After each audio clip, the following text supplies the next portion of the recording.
March break, 2002, New York City.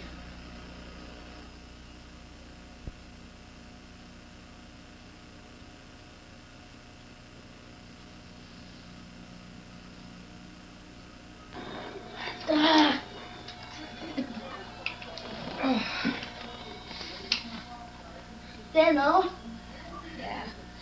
Daniel, on the floor, the pillow doesn't have a case on it, and I put it underneath the sheet, so just leave it under the sheet, okay? Huh? On the floor where you're sleeping. Just leave the pillow underneath the sheet, and then that'll be alright instead of the case. Okay. Alright. Please. Carrie.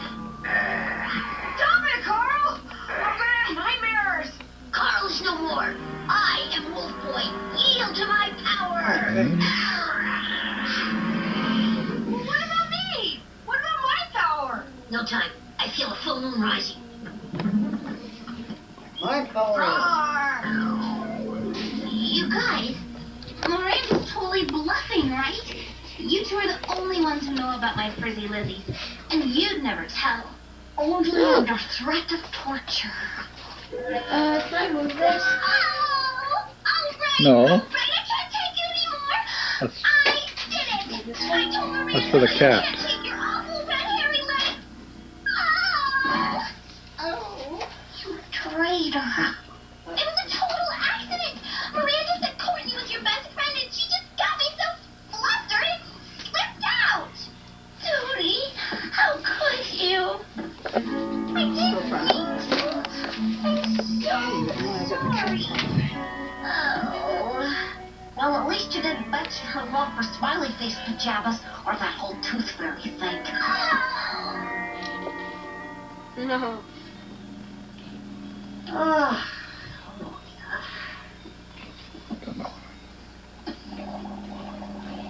Do you know what I've done? Waiting for the plane. What is this? Hi, everybody.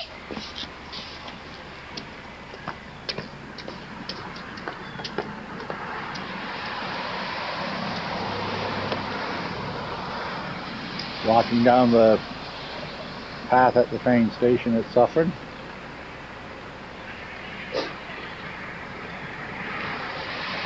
Grandmother pointing things out. Here comes Daniel running back.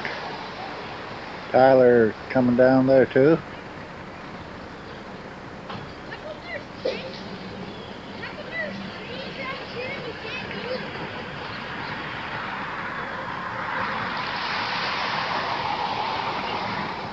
Pointing out where the train is, walking down further over a bridge that goes over the road. James is being funny.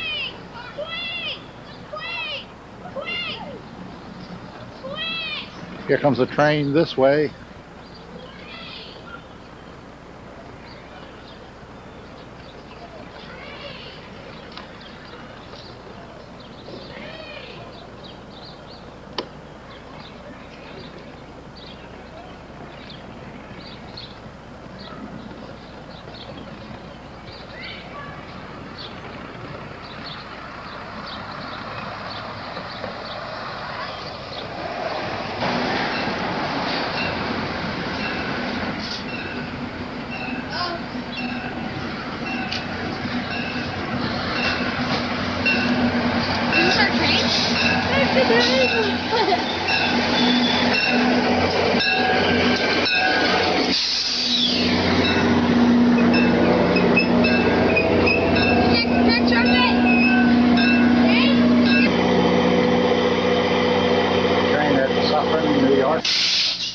We're on the train at Suffern, New York.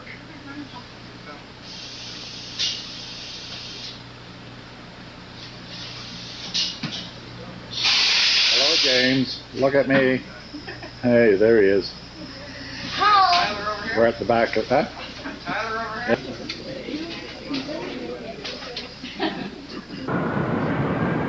This is a picture of the Chrysler Building from the top of the Empire State Building.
The rounded towers?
Come down here. Down there where you can see.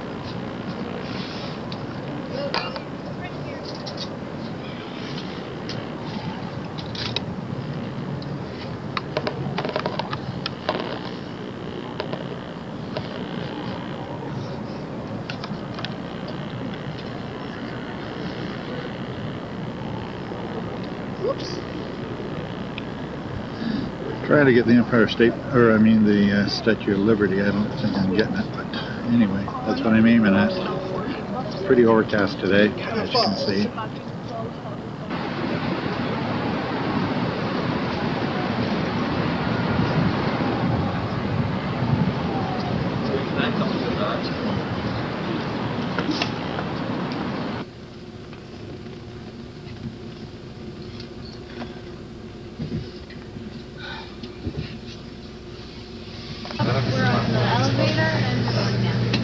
We're going down. We had been to the 86th floor to begin with. You got the whole thing, you got it, you got it.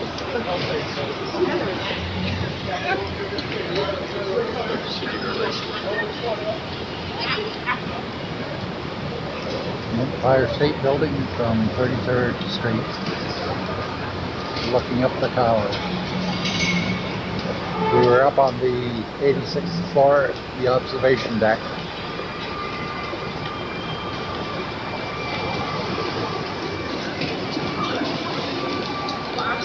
Mother and the kids are across the road there.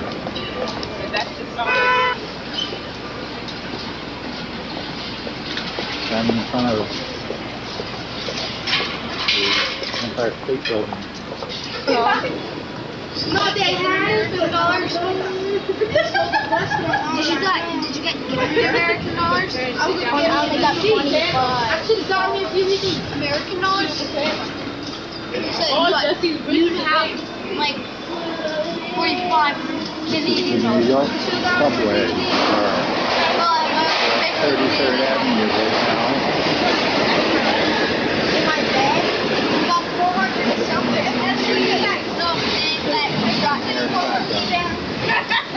Can we go see that shirt that's flying up?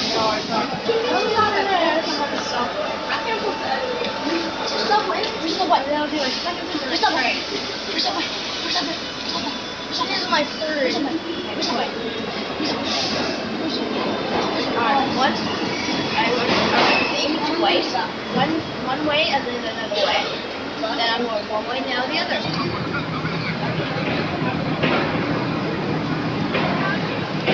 Where we are, but we're here at Central Park.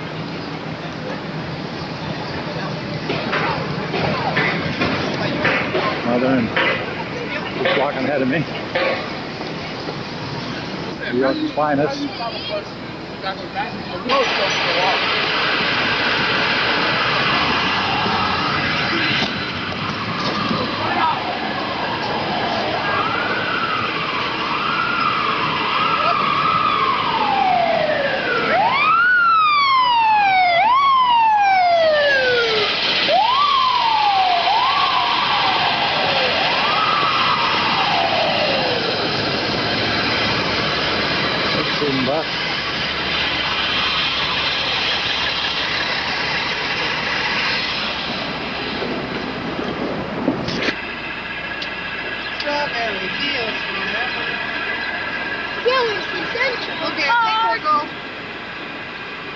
go that way. Hey, where's that skating? We'll go this way.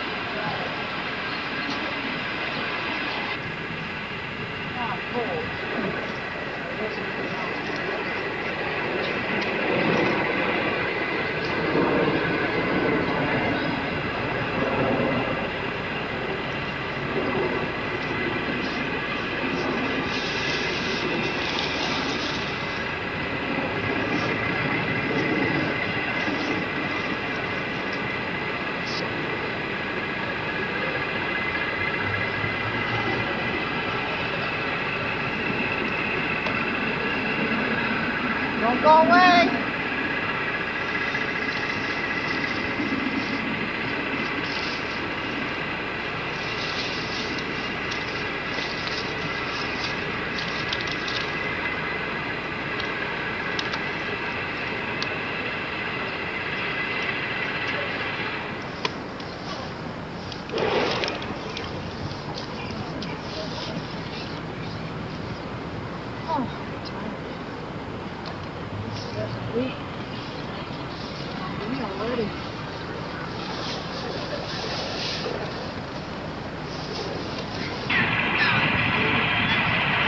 Kids playing in the park in a recreation area at Central Park. James and Tyler. Tyler's upset because he can't get pictures. I said, you can get pictures out there. No, he can't. Huh? Well, you can get pictures off of their camera anyway.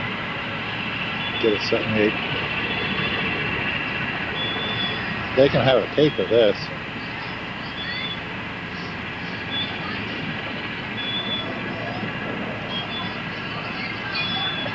Here comes the sun. It's going to be a nice day.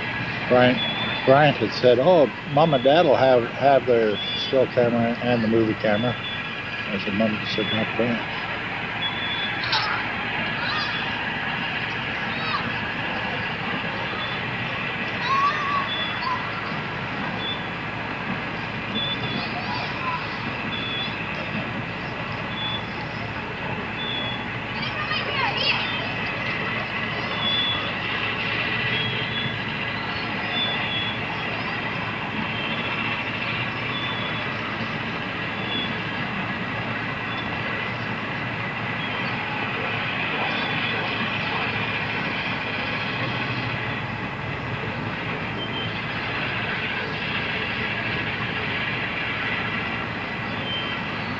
We've got to understand, too, with these kids, we want to do old people's things. You know, they want to play. Do that. Bud's on the... Okay. No.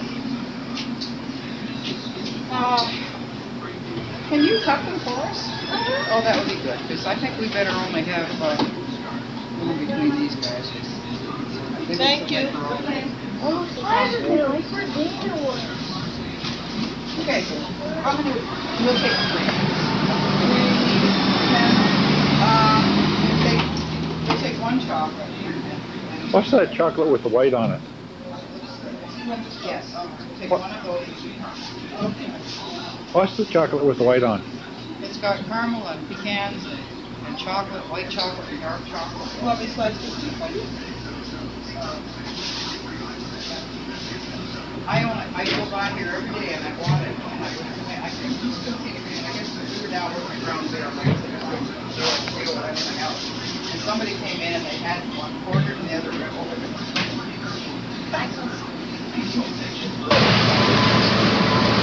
Ground 0, fire command. Huh? The command is right. The place there for you is right there.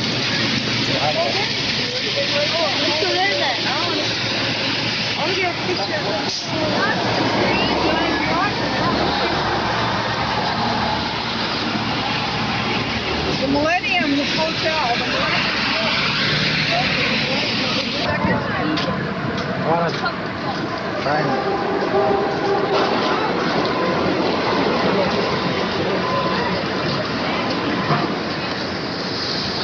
This was all full of big trucks going up, and we were out mud up here.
on March the 13th, 2002, 6 months, 2 days after the buildings went down.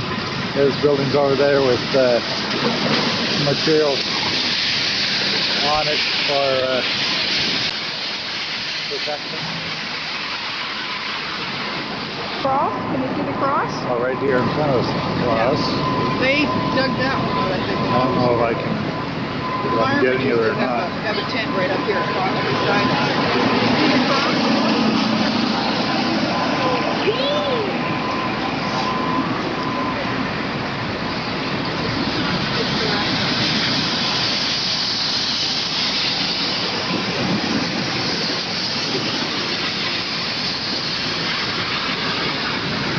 Oh, there's the cross in focus now.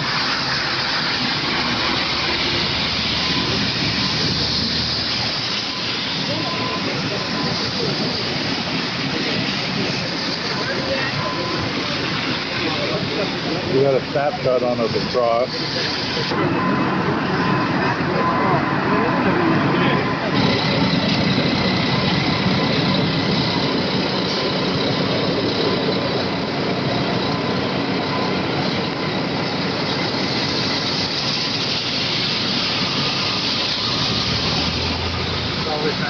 There's a white tank next to Rodriguez Trust, West America. Site 3 is what is over there now. There's a Museum of Natural History in New York right now. We're going to be seeing some of these exhibits and a space show in a few minutes.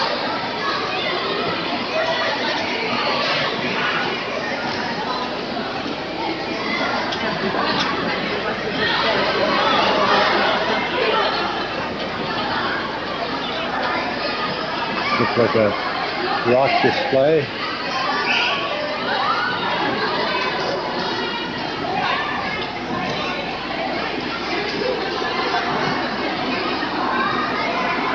The search for life in the universe.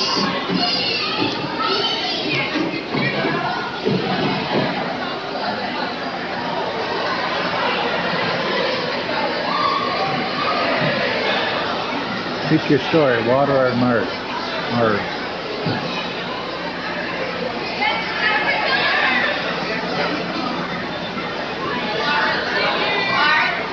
Mars, the red planet, is our closest neighbor.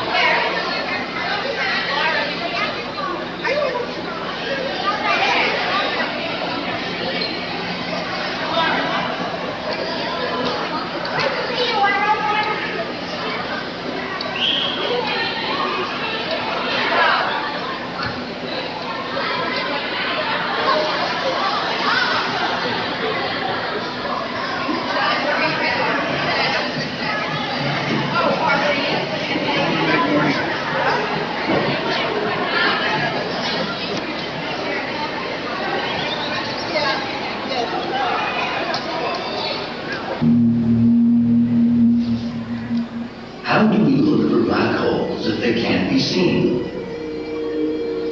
The first evidence of a black hole came in 1974, when astronomers detected a tiny, although tiny, Cygnus X1 was many times more massive than our Sun. Since it did not shine with visible light, it had to be a black hole. Swirling matter and jets of energy just outside the event horizon often frame a black hole.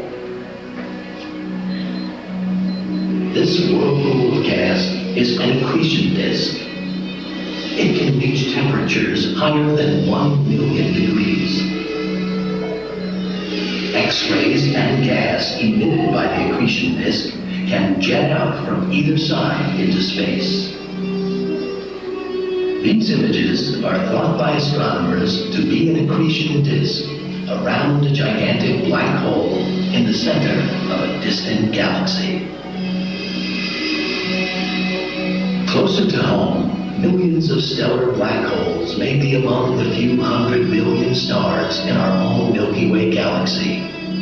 The nearest black hole may be only 30 light years from Earth. In the early 20th century, Albert Einstein formulated a new concept of gravity. General relativity explained gravity as the warping of space by matter. Space stretches like elastic. Matter determines the shape of space. Any massive object will pull the fabric of space towards itself like an hourglass. The extreme gravitational warp of a black hole stretches space towards its own center. Without matter to curve space, light rays would travel in a straight line. When space is warped, light traveling through it would follow a curve. This causes space itself to act like a gravitational lens. In our everyday world, nothing can warp space to this extreme. But imagine a mini black hole in front of a familiar scene. Although nothing in the background actually moves, buildings appear to bend. Out in space, a black hole would distort the pattern of distant stars in the same way. What would it be like to fall into a black hole? We could remain quite close to a black hole without actually falling in. Gravity is strongest near small stellar black holes, where we would be pulled and squeezed into a thin strand by the stretched space surrounding the hole. Once the event horizon is crossed, only blackness would loom towards the center, and in less than 1,000th of a second, our atoms would be crushed to infinite density at the singularity. For thousands of years, humans have contemplated the universe, but only in the last 100 years has our understanding included black holes. What we have learned so far already raises many questions, and yet our current knowledge of black holes is only a small step in a course of discovery that will change the way we understand our universe forever.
Oh, the background makes you dizzy. Makes you dizzy. Yeah.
Whoa, it looks like See that loaded camera with the interesting light?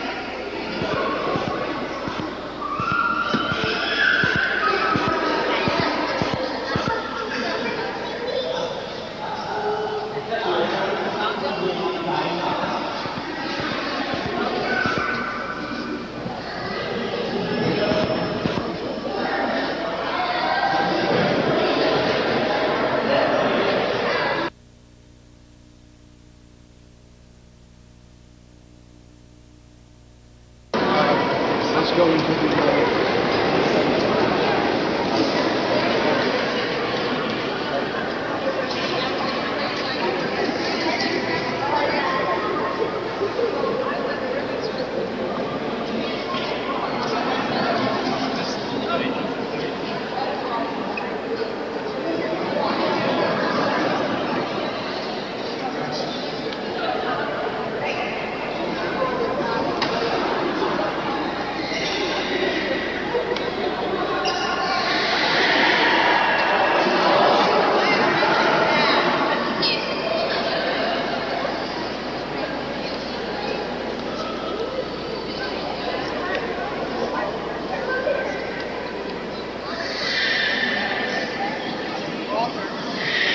American alligator in the reptile display.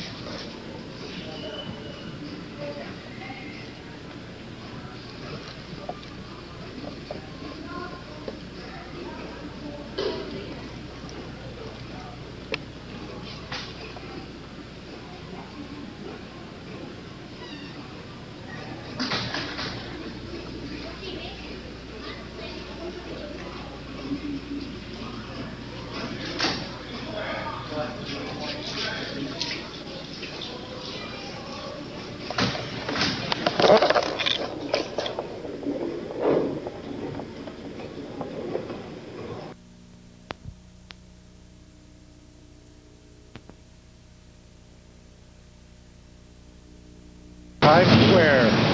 There's the Three Musketeers. And there's GRAMMA.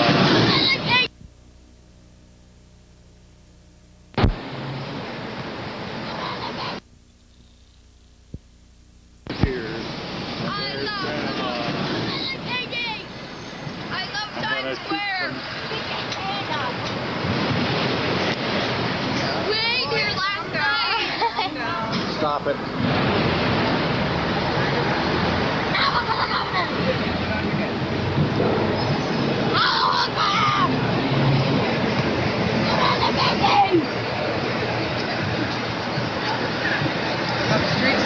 I think you're straight. Here's 27th Street.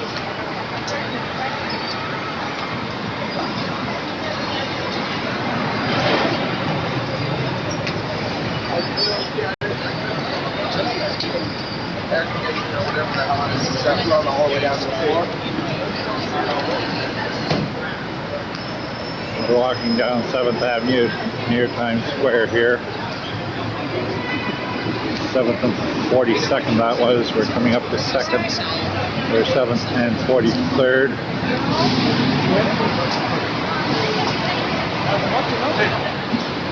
Some of the tall buildings. There with a sign. There's Claiborne.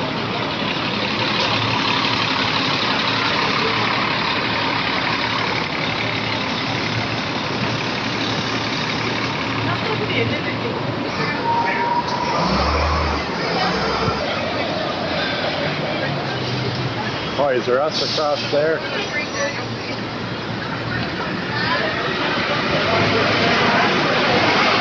They want to go to Toys R Us. We're going to go across to Toys R Us.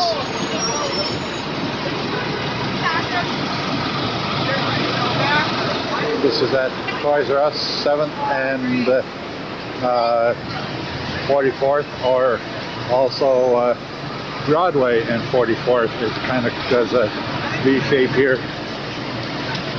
This is Times. These guys, it's been a really hard time for them. The tall building here on your left-hand side is called Worldwide Plaza. That was the second side at Madison Square Garden. We've had 300 history. Number 2 have been located right on that spot. The last thing had the Nat Guard was a Marilyn Monroe singing a very happy birthday to John F. Kennedy. That was torn down in '69 and was a parking lot for years. Now you're also in the center of the Broadway Theater District, but it's not about being in this area that makes a Broadway theater. What makes a Broadway theater is simply a matter of seats. Anything over 500 is Broadway, under 500 is off-Broadway. That's, of course, there's contracts with all the major unions, actors, musicians, stagehands. If there's no unions involved, then it's considered off-Broadway. That can be somebody's kitchen, and in some cases has been. This area was once referred to as Hell's Kitchen. It's been changed in the last few years. If you ever saw West Side Story, back in the 1940s and 50s, this is where it happened on the streets, kind of live and in living color every day. But it was also a favorite area that the actors like to live in because it was very inexpensive. And now it's really changed dramatically. It's mainly because of Worldwide Plaza there. This whole area is becoming much different now. So what used to be a little $300 or $400 a month over here are the $2,000 a month bracket for 1 bedrooms these days. So a little hard for the actor types to afford that kind of rent. They don't work that steady, trust me. As we continue on up 9th Avenue, as I said, this was Hell's Kitchen. Hell's Kitchen started on 42nd Street, continued all the way to 63rd Street, where Lincoln Center stands today. In fact, if you ever saw the movie West Side Story, that's where they filmed it, where Lincoln Center stands. As they finished the filming, they leveled all those old tenements and built that huge complex up there. Now, we come down here in the next corner. If you look down the right-hand side, you'll see a big sign that says Cabaret. That's the old Studio 54, that famous disco in the 1970s. But right now, it's a Broadway theater. Cabaret plays there. Right now, stars Molly Ringwald. And next month, Jane Lees, who plays Daphne on Frasier, will be taking over the lead for the summer. So that's the Studio 54 back there. Now, over on the right-hand side, see this on here says Soup Kitchen. If you watch the Seinfeld show, remember the Soup Nazi? That's the guy that developed this character after him. He's only up here from mid-November until mid-April, and during the there's a line to that corner every day. People pay $6.95, as high as $12.95 for a pint of his soup. There is a list posted by the door where to stand, how to order, and how to pay. If you don't follow that, no soup, no bread. Now, the building on the left-hand side is the world headquarters for Harsh Publications. That was being built as a skyscraper back in 1929. Because of the Depression, William Randolph Hearst to be bankrupt and put a room on that can't afford it. So that's been the base of the skyscraper since. They just announced 71 years later, they're going to finish building this next year. Dave Forrest, the famous architect, designed a very modernistic glass 40-story tower that's going on the top of this next year. Now, those of you up here on top, there's a statue straight ahead up there in the middle of the circle up there. That's Christopher Columbus, and that is Columbus Circle. That statue unveiled in 1892 for the 400th anniversary of the sighting of the New World. And we're going to make a right-hand turn here on 57th, head straight across to 7th Avenue.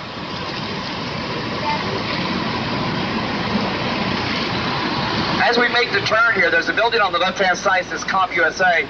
That's actually the headquarters for Newsweek. That's their corporate editorial office for the whole magazine. And that is actually the old General Motors building. GE has another huge building right now, right across from the Plaza Hotel, GM, and that was their original building here. Now Newsweek is headquartered there. There was a great bookstore in the ground level, unfortunately, gone out of business. They just couldn't compete against the really big mega train like Barnes & Noble. So as I said, we're going to head across 57, and when we come down 7th Avenue, we'll make a few hotel stops, and it'll be in Times Square. If anyone wants to get out there and get TKTS theater tickets for tonight, it's a good way to save a lot of money. After that, we'll be heading down to Macy's, the Empire State, and from there on downtown.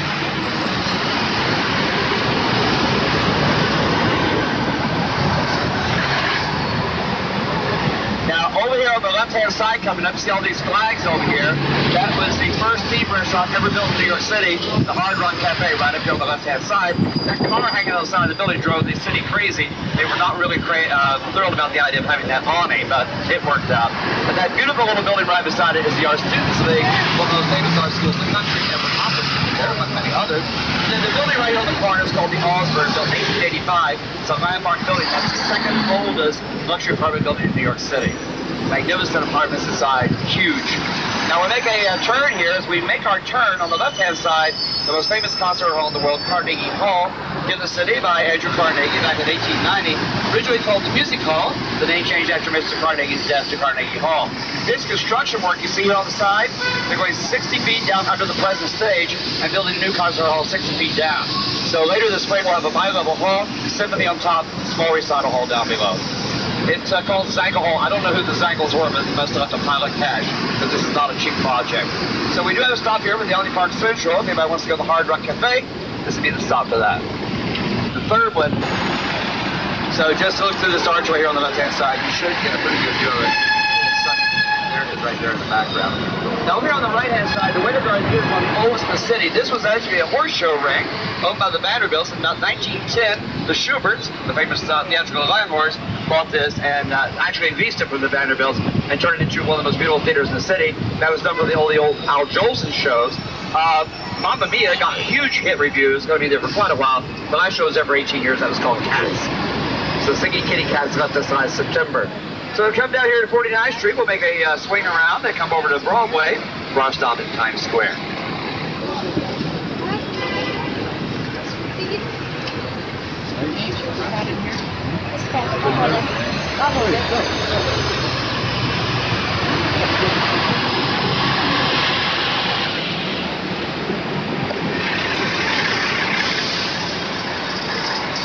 Soy sauce always smells so good in that corner, doesn't it? You've had lunch and it's kind of tempting. Anytime that you're going to be getting off the bus today, we'd like to always remind you also, always stay seated until we come to a complete stop at the curb. We don't want anybody falling and getting hurt. So, as I said, the traffic sometimes is a little fierce here. The drivers have to angle in, so if they're have to start like right now, always just stay seated until we come to the complete stop at the curb. We always give you plenty of time to get on home. You don't have to worry about it, so we'll make sure you'll get left on board or something.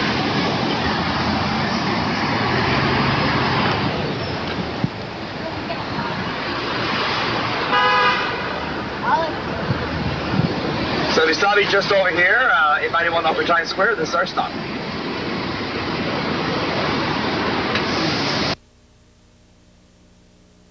So that's why he has a statue. Complex. It goes, like most things, it goes down under the ground or it goes up. This one goes down under, goes down about 4 levels, and it has about 5 movie theaters on the ground, bottom level. They sell everything, CDs, DVD, videos, whatever you need, you can find over there. The marquee here on the right-hand side is one of the new theaters. When they build a new property here in New York and they tear down an old theater, they have to put a new one in it. The marquee here took the place of one of the old landmark theaters. That was the side of the old Astor Hotel. And here on the right-hand side, on that upper level, is MTV. That's where they do Live by Request every afternoon. And then on the left-hand side, where you see the new marquee with Toys R Us, that's the largest toy store ever built. 150,000 square feet. They have a 60-foot Ferris wheel in that building and a 4,000 square foot Barbie's Playhouse. Yes, with an escalator in it. 4,000 square feet is bigger than most people's homes, so it is a fairly good-sized playhouse. But they have everything in the world there. It makes you kind of wish you had money in Harry Potter. What can I tell you? Now, the building straight ahead of us there with that Budweiser sign, you see the cup of noodles, all the way top, there's an American flag. That's #1 Times Square. That's where the ball comes down on New Year's Eve. So when you see the shots on TV, this is where the people out here in the square. Our normal New Year's here is about 2.5 million. See the big building across the corner, that's Broadway. That again is a brand new skyscraper, just be a hotel. That was originally the Planet Hollywood Hotel. Planet Hollywood went in Chapter 11. W took over the contract and they built it in the hotel. So it happens here. One company will say, we can't really do it. Somebody else take it over and take over the space. So it happens a lot. Not look like the notoriety of Jefferson, but it does happen. As we come up here, we're going to cross 42nd Street, and to the right is actually what we call the crossroads of the world. That is the center of Times Square. And you see the Lion King over here on the right-hand side. That's the New Amsterdam Theater. That's the oldest theater in New York. Actually, the Victory Theater here on the right-hand side is older. That was the Opera House. That was a legitimate Broadway theater. By the way, just down there by Madame Tussauds, called Easy Everything. You check your email. They have 800 computers, open 24 hours a day. They charge $1 per half hour. So, way to save good money on your email. And you see that big sign over there for that computer on the side of that building? That's a landmark building. It's against the law to hang signs on landmark buildings in New York City. However, it's not against the law to hang signs on scaffolding. That scaffolding's been up now 5 years. Which tells you that restoration is taking a real long time. But those, as I said, just once inside, the money is so vast, they'll never finish the building, frankly. But that's the old Knickerbocker Hotel. It's a gorgeous building. It's actually used for storage right now by a lot of the fashion.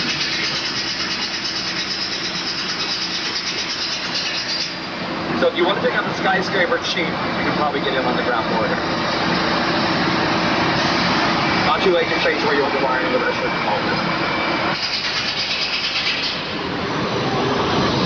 Now we're going to cross the street here and we'll come into a whole new district, and that's what happens in New York. It's going to be by going across one street.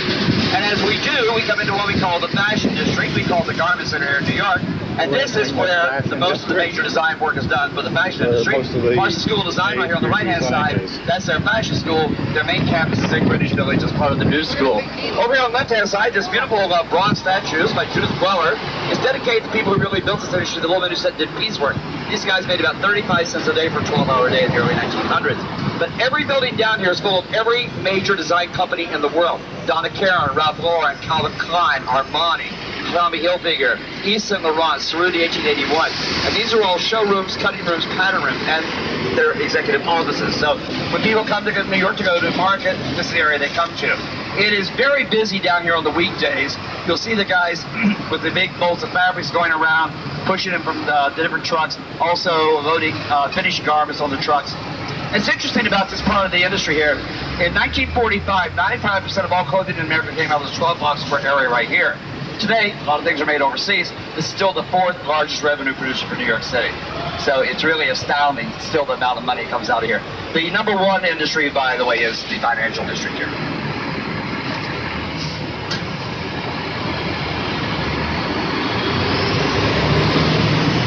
So as you come down here, as I said, you see a lot of the trucks, the guys loading and unloading.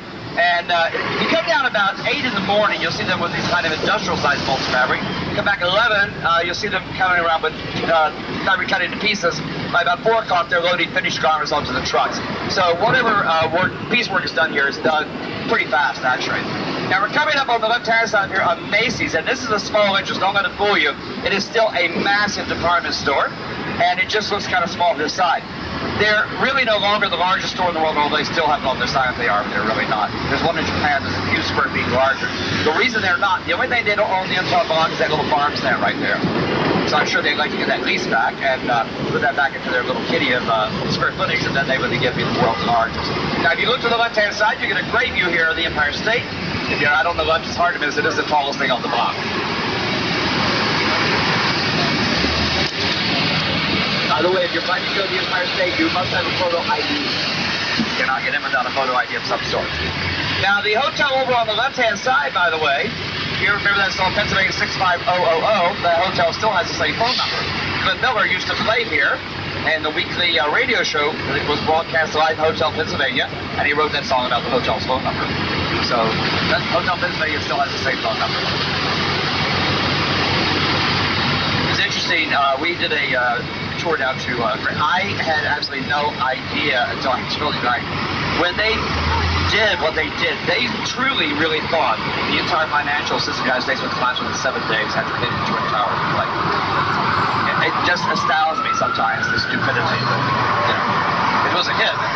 It kept right on functioning, you might notice. Now, the big building here on the right-hand side is the offices for Madison Square Garden.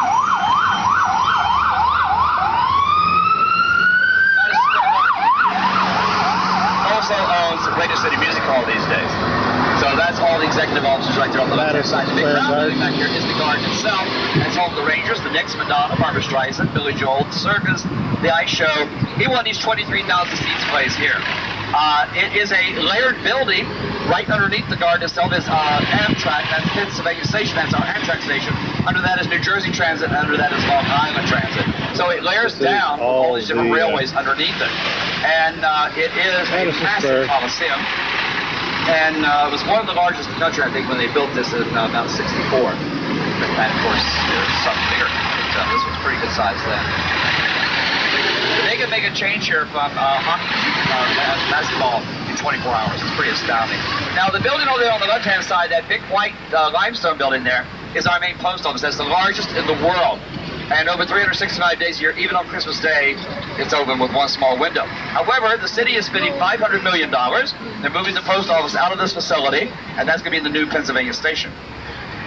This building apparently is sinking, from what I hear, so they have to move the railways out of here. So Penn Station will be moving across the street here. That'll be the new Penn Station.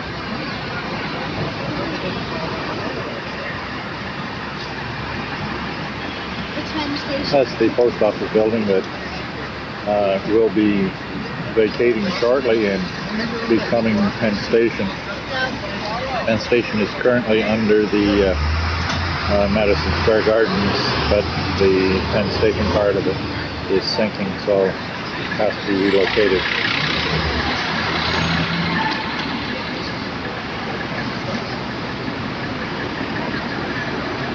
Joe Louis Plaza we're at now, West 33rd Street and 8th Avenue we're coming on to. Building on the left-hand side over here is where CNN is located in New York with all the fancy gold trim. That's where Paul Zahn does the morning news every morning for CNN. It's also where Rush football broadcasts from every day. Also, when Larry King is in New York doing his show, he does from here as opposed to he's in LA most of the time these days. So we're going to come up again, get your cameras ready. It's a big Kodak moment coming up here at the Empire State Building. We'll be coming up on the right-hand side here. Architecture, when you think about it, when they built this, they never built a skyscraper. They broke ground October the 1st, 1929. The stock market crashed October the 29th. So they'd already raised the $80 million, so just built it anyhow. Fortunately, they did, because nothing else was built in New York City in the 3 year period except this building. This went up in 1 year and 45 days. Wow. Now, you think about how long it would take today, it would be about a 3 year period building it. But at that point, they had crews literally working around the clock. The steel actually in this building warmed to the touch. It's 102 stories high, observation deck on the 86th floor, 77 high-speed elevators. 102 stories high. If you look at the construction, it narrows considerably as it gets up towards the top. When they were doing it, when they first started building, a couple of days they ago. were doing a floor per week. When they got to the top, they were doing 2 floors per day. So it went very fast. But it really did take off. And it, for 47 years, was the tallest building in the world. Now it's the second tallest in the U.S. The Sears Tower in Chicago is slightly taller. If you ever stop coming up right here for Macy's, we stay seated till we go in the car. Remember, you spend $35, go up to the mezzanine, they'll give you a free tote bag or a backpack. It says Macy's, but it's free. Free is good. So this is our Macy's stop.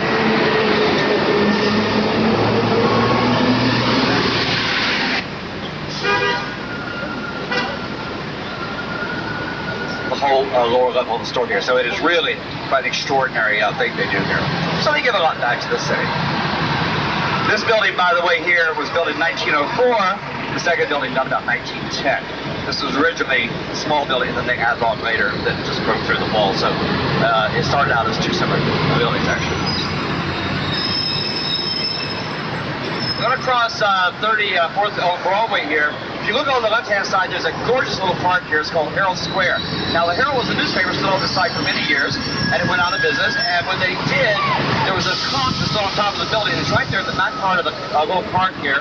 And that clock is kind of the centerpiece of the little park. It's so good with summer. They have beautiful fresh flowers out there. People like you see on a nice day like this, sit and rest and the people shopping. And people got to make their lunches here. More like dining among the fumes, because it still is a traffic island, no matter what you say. So we're coming up now. Our next stop will be the Empire State. How many for the Empire State? Nobody's getting off the Empire State? Okay. It is a little tall, isn't it? So we're stopping just up here on the right-hand side, and stop for a minute, then we'll head on down there.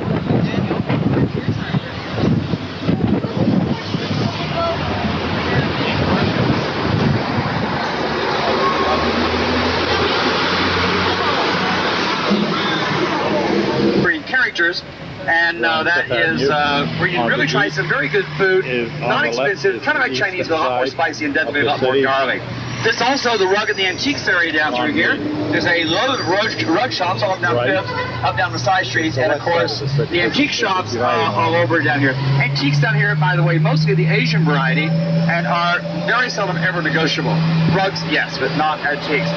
Now the beautiful church here on the right-hand side is called Marble Collegiate. That was the home church of Dr. Norman's Appeal. He was the main minister there until 1984.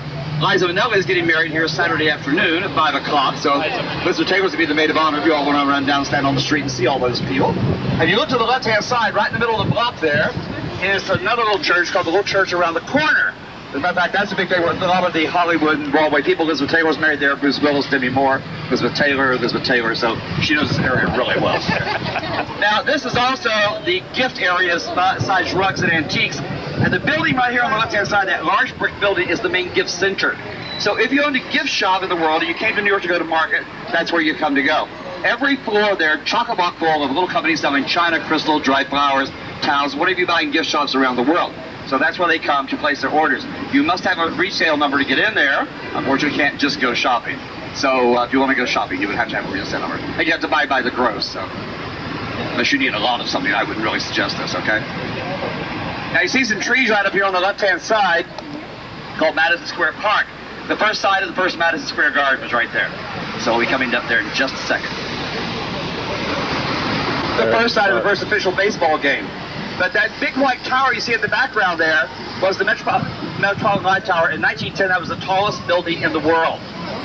So obviously things have changed a little bit since then. The building right beside it, originally there was a mansion stood there in the 1800s. It was the Jerome Mansion. Jenny Jerome was born there. She was the mother of Winston Churchill. So she grew up right here on Madison Square Park. Remember this park when we get down to by the Statue of Liberty. This is very important about the Statue of Liberty, okay? Now, if you look to the left-hand side, there's a beautiful building down there, kind of breaks the street in half. It's that triangle-shaped building. That's called the Flatiron. That was built about 1904, and in those days, it looked like a skyscraper, although it was not a skyscraper ever. It's just very tall for that period in history. But what was interesting about that building, what made it work, it was the first one done on cast iron infrastructure. That's how they determined if they could build something like the Empire State or a skyscraper. Also, originally had steam-powered elevators. They still use one in there today. Here on the right-hand side, these two buildings, and they're joined by a sky bridge up there. That's International Toy Markets. That's where Barbie and G.I. Joe live. Not together, of course, but same building. Barbie, $14.95. The wardrobe's $250,000. Smart. And she's never without clothes. She always has something to wear, you'll notice. By the way, the tower there on the left-hand side, that white tower, just went through a massive restoration. It took about 3 years. That was designed after the Campanile St. Martin's Piazza in Venice. And the clock you see on the side there, the 6 is on the 25th floor, the 12 is up on the 27th floor. So when we come down here, we have a stop just across the street up here for Ladies Mile or Gramercy Park. So we're stopping just on the other side of 23rd here.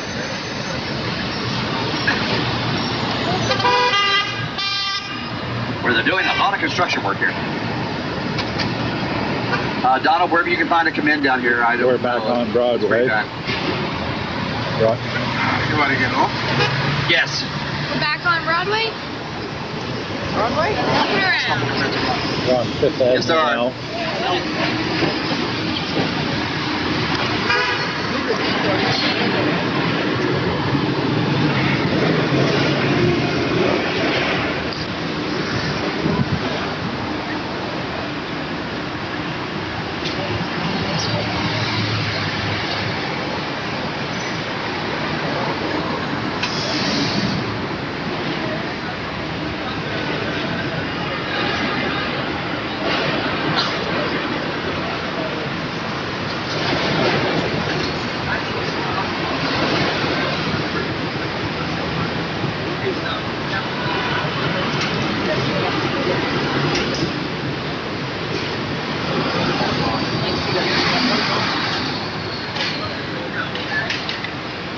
This area. This is where the ladies got dressed in all their finery, put on their horses and carriages to go have lunch with their girlfriends and of course shop.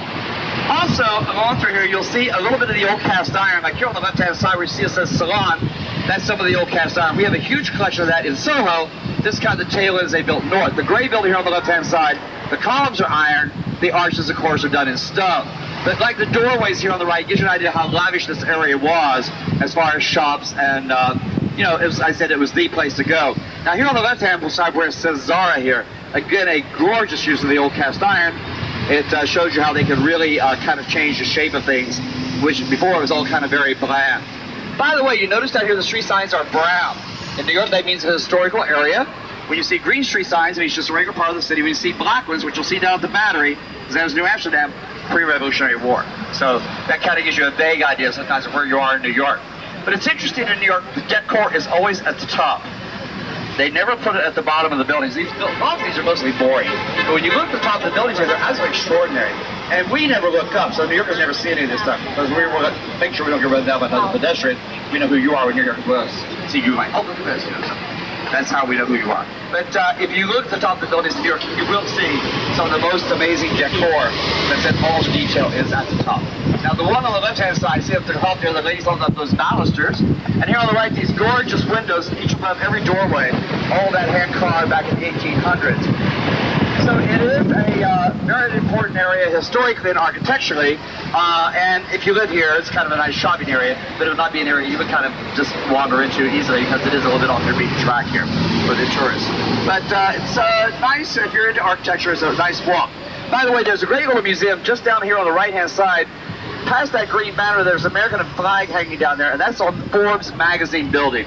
Forbes was owned by Malcolm Forbes, who was very wealthy, and he was a great collector. One of the things he liked to collect were those Russian Easter eggs made by Fabergé, the Russian royal family. They have 10 at the Hermitage in St. Petersburg. Malcolm had 36. And so he also collected miniatures, miniature soldiers, miniature houses, all kinds of miniatures, and they're all in that little museum.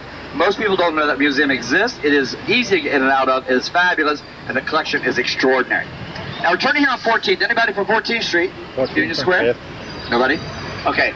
This is the widest spot on the entire island of Manhattan. You're on the island of Manhattan right now, okay? New York City has 5 boroughs that make up the city, but each of these are separate islands in their own right. So Manhattan was the first street in the city to have street lights of Bureau reproductions. Now coming up here on the left-hand side, there's a yellow awning here that says Balance Electronic. It's on this little tiny narrow building here. That's the original Macy's. That's where they first started back in 1850. Yes, quite a change, huh? He was a sea captain. He married a young lady here in New York. She said, I think you should stay home now, which is what they tend to do when you get married. And so he opened a little shop here. In 1878, he sold that to a gentleman named Isidore Strauss. The Strauss family ran Macy's till just a few years ago. You saw the movie Titanic? At the very end, the old lady who got out of the lifeboat, she refused to leave her husband. She went back to the cabin. That was based on the career of Ida Strauss, Isidore's wife. Indeed, they did perish on the Titanic. Now, as we cross 6th Avenue here, Avenue of the Americans, both are politically correct. On the right-hand side is called Chelsea, and we're heading down towards Greenwich Village. Now, these are very British names. However, the Dutch and Diva, the first ones ashore here. The Dutch landed on the shore 1609. By 1625, they had 2 colonies going full-time, Harlem at the north, New Amsterdam down at the very tip of the island. 1626, for 60 guilders, about $24, they bought the island. 1664, they lost it to the British. The Dutch never ever settled this to be a colony. It was not to live in. It was strictly for business, as New York still is today. But it was for farming, driving animals, sending skins back to Europe. So it was the Dutch East India Company that settled here first. But it was never to be a new settlement for the Dutch to live here permanently. And it was interesting, when the British took over here, it came down to them wanting to defend this or the ABC Islands down the Caribbean. They decided this was really not worth defending, so they just kind of let the British take it back over. Now, the building on the left-hand side, see all the guys are having their lunch break, is one of the most incredible in this area. This is what they all looked like at one point down here. That's one of the only ones left in the 1800 period. So you see what a lavish area it really was. This is the New Pratt Institute. That's one of the best architectural schools in the U.S. That's really their New York campus. So kind of cool.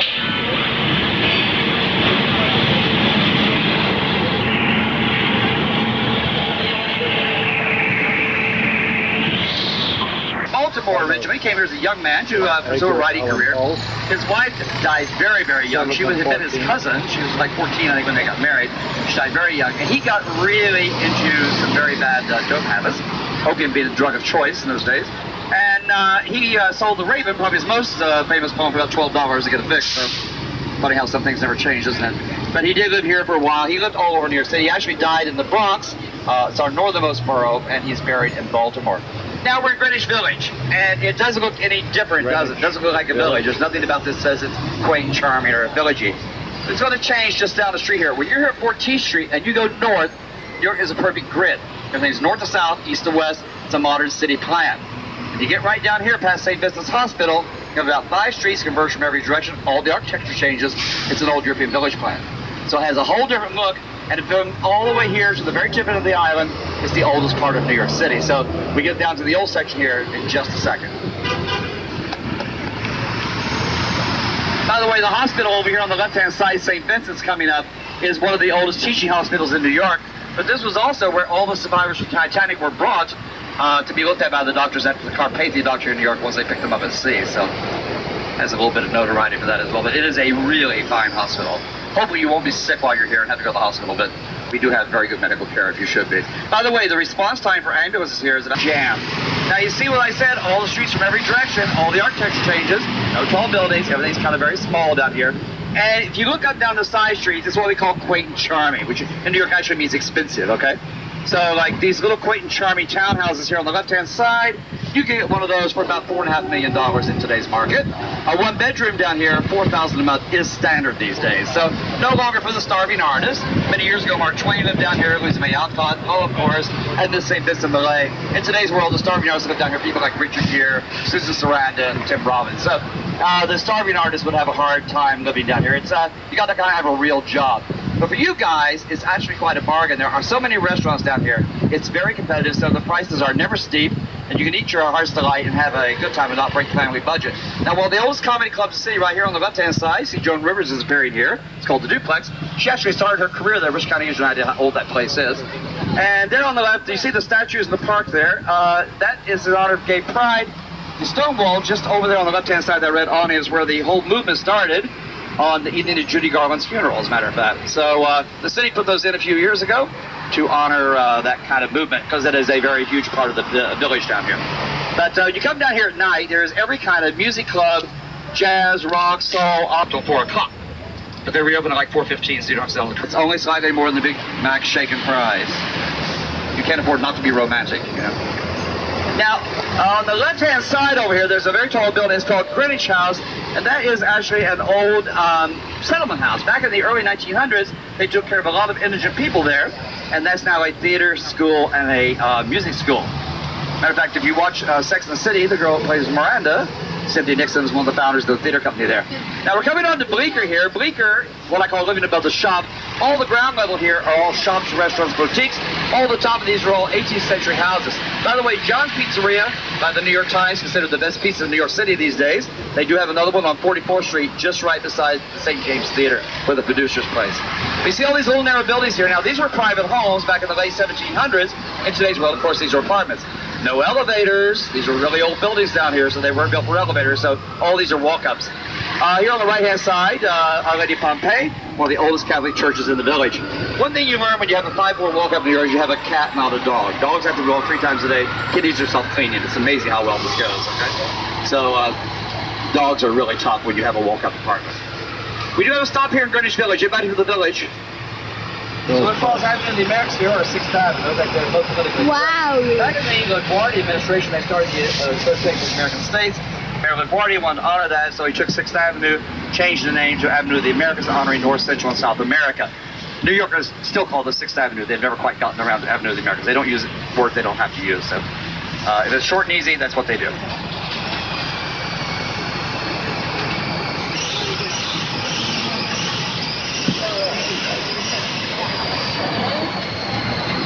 Now the little Mews area that runs off here to the left-hand side, that was the main African enclave here back in the 1750s.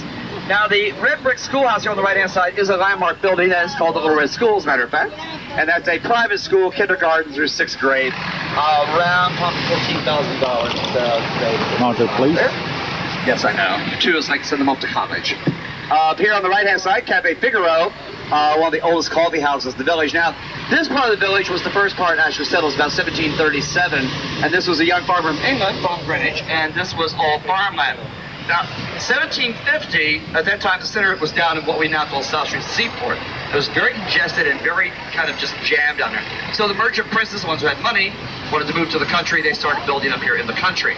If you go a couple blocks over here to Washington Square Park, some of those beautiful townhouses on the East Coast ring that square. They are absolutely extraordinary. So that is kind of NYU's front campus, by the way. NYU, we're coming up to up here shortly, is the largest private university in the world. They're scattered all over New York City, but their main core campus is here in the village. The reason they're here, when they built over here, this was very poor over here, so not to have to look at the poor part, they put a school down between the two of them. So that's how NYU started here in Greenwich Village.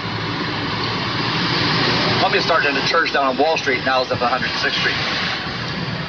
Now, there's loads, as I said, restaurants down here, every kind of entertainment, a lot of off-Broadway theaters. Most of the off-Broadway theaters are located down this part of town, by the way.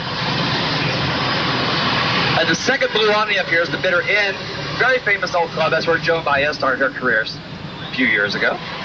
And all the buildings you see across the street, everything over here is NYU. Everything you see is New York University here. Let's make a right-hand turn here on the LaGuardia place, as it's named in honor of Pierre LaGuardia.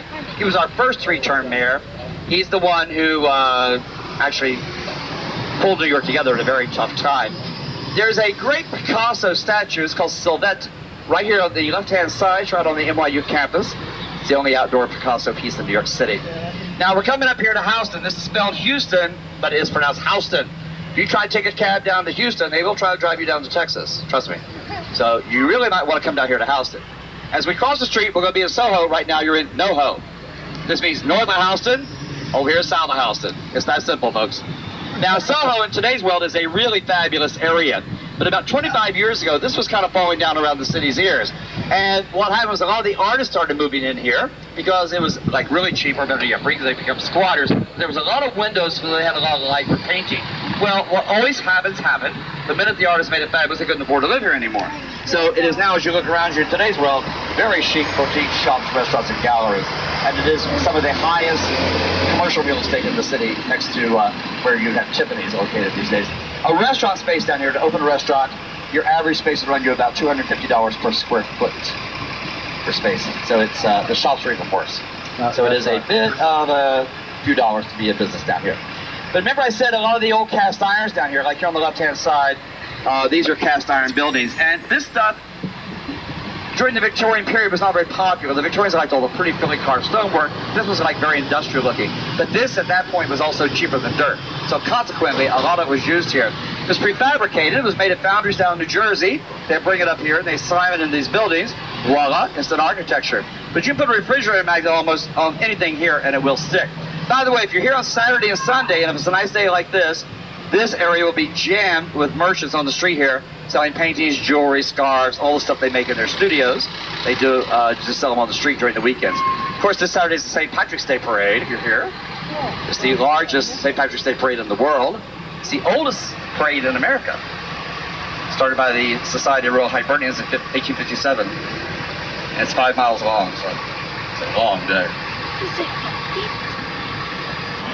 Those were done, if you look on the left, they were very practical. They were done for rainfall. When the rain comes down on the flat roof building, it hits the face of the building. About 80 years, you start to have a problem with the building face.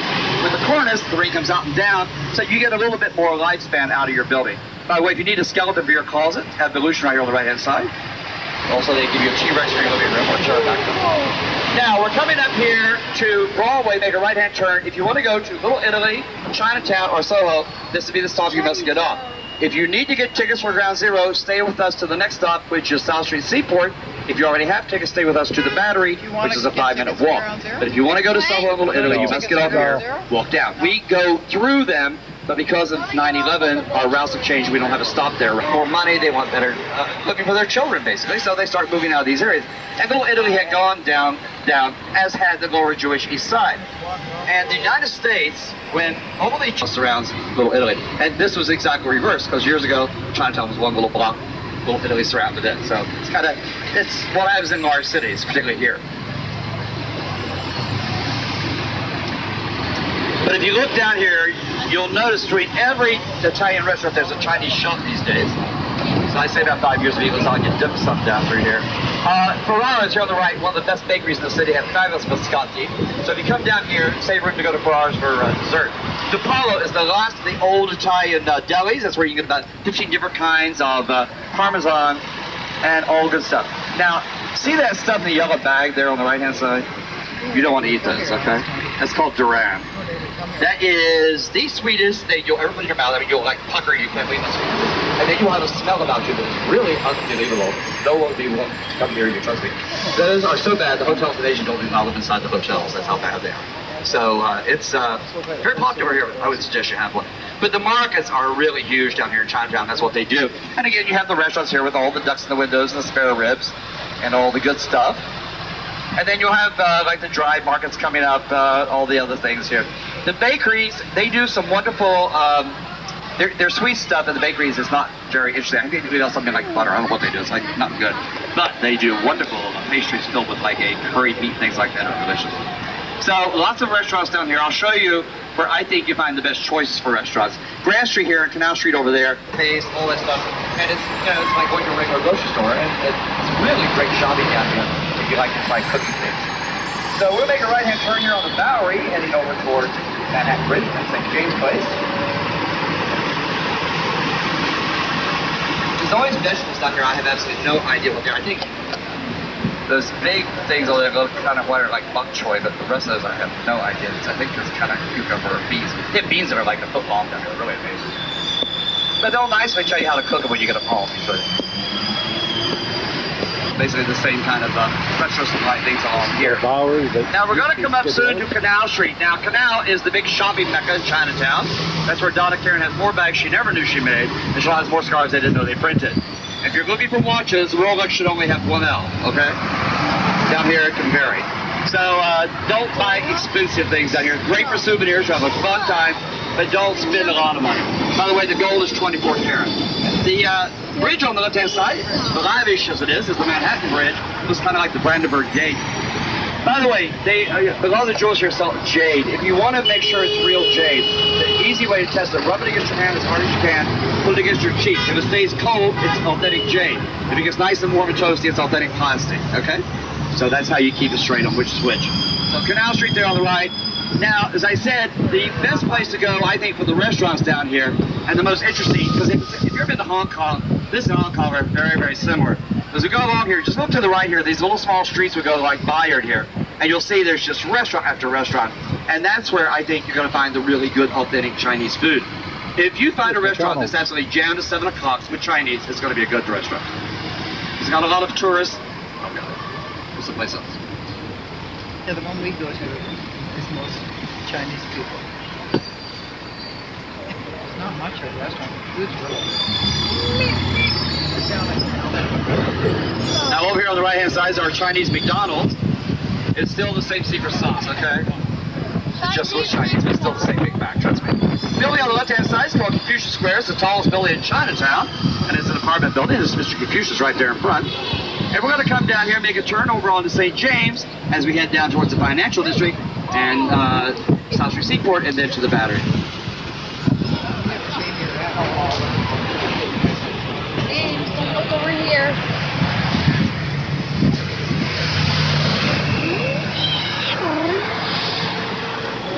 Now, up here on the right-hand side, that big building up here at the Golden Ranch Hotel, that's our Borough Hall. It's like our City Hall. we have the 5 boroughs: Bronx, Queens, Brooklyn, Staten Island, Manhattan. That's what makes us New York City. All city government is that one building, that kind of wedding cake architecture over there. And a statue, her name is Civic Pride. She's about 26 feet high. But the mayor works in the building around the corner. Our new mayor, Mr. Bloomberg, doesn't take a salary, by the way. He's a multi-billionaire. And he also doesn't have a private office. He works out in the middle of the floor with all the clerks. So he's also the only mayor who's ever, when he goes away for the weekend, doesn't tell the press where he's going. So he's got them in a fury right now, but it's kind of fun to watch. So we're going to make a left-hand turn here as we head over towards St. James. By the way, the park on the left-hand side, Chatham Square, this is in memory of Americans of Chinese ancestry who were killed in World War II.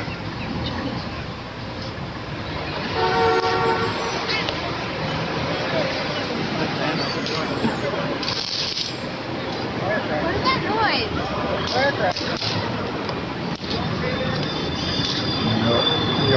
Now, as we make the turn here onto St. James, on the left-hand side over here, there's a little stone wall with a little iron fence around it. That is the oldest Jewish cemetery in America, right here on the left-hand side. 1676. Now we're coming up here, and architecturally, you know, they say this Chinatown, it doesn't really look Oriental except for the signage. The architecture is the old, early New York architecture. This was first Irish, then Italian, and now, of course, what they call Chinatown. But in today's world, the main number of immigrants coming in are Vietnamese and Malaysian. So again, it's going through changes again. Now, over on the right, in just a moment, is going to be a spectacular building coming up. It is a landmark building. It's one of the most beautiful in the city. It was designed by Cass Gilbert. It was built for Woolworth. And when this building was built in 1913, it was considered state-of-the-art. It was built for $14 million in cash. Now, you have to remember, $14 million, $1 in those days was $18 today. And that was the only building in New York City ever built without a mortgage. And it is an extraordinary piece of architecture. The upper part of that is all covered in filigree stone. It's like a big lacy valentine on top. So it is really extraordinary. That's our main police plaza right there on the right, the brown building over there, and of course Verizon here on the right. Everything is blocked off down here, as you can well see. That's the main switching operation for Verizon here in New York. Here on the left-hand side is the Brooklyn Bridge coming up, one of the most famous bridges in the world. Built in 1869 by the Roebling family. And there's another view of the Woolworth building right there on the right-hand side. I must ask you, whatever you do coming under here, do not jump up. There's one point here that is really low, and I don't want you going home with that free entry ramp, okay?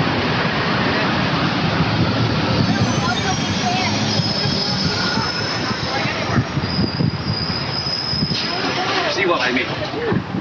Now we're coming up South Street Seaport, which will be our next stop. And if you need to get tickets for Ground Zero, this is where you'll get off to get tickets for Ground Zero. We'll stop on the right-hand side. You just go across the street. You go right through the middle of the plaza. And there's a booth just on the other side. That's where you get the tickets. I said they are free. They'll give you a specific time to be at the site. Then if you already have your tickets, just stay with us. The next stop after this is the Battery. It's a 5-minute walk to the Battery. Okay? Now, over here on the left-hand side, all of these brick buildings is South Street Seaport. This was the main center of New York in 1750. This was the center of town. Very congested. You see some tall masts over there. There are a couple of tall ships that are anchored here permanently these days. So we stop you just down here on the corner. I would like to remind you, tips are accepted. Donald and I share. It's one way we make our living. So if you've enjoyed your tour down, we certainly thank you for keeping us in mind as you leave the bus today. So let us pull into the curb down here. Anybody getting out to get tickets for South Street Seaport and for Ground Zero, we'll be there in just a second.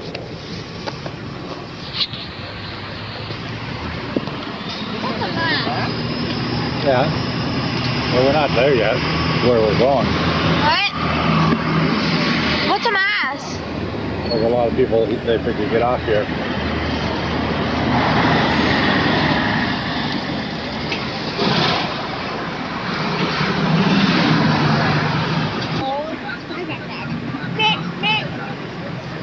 So,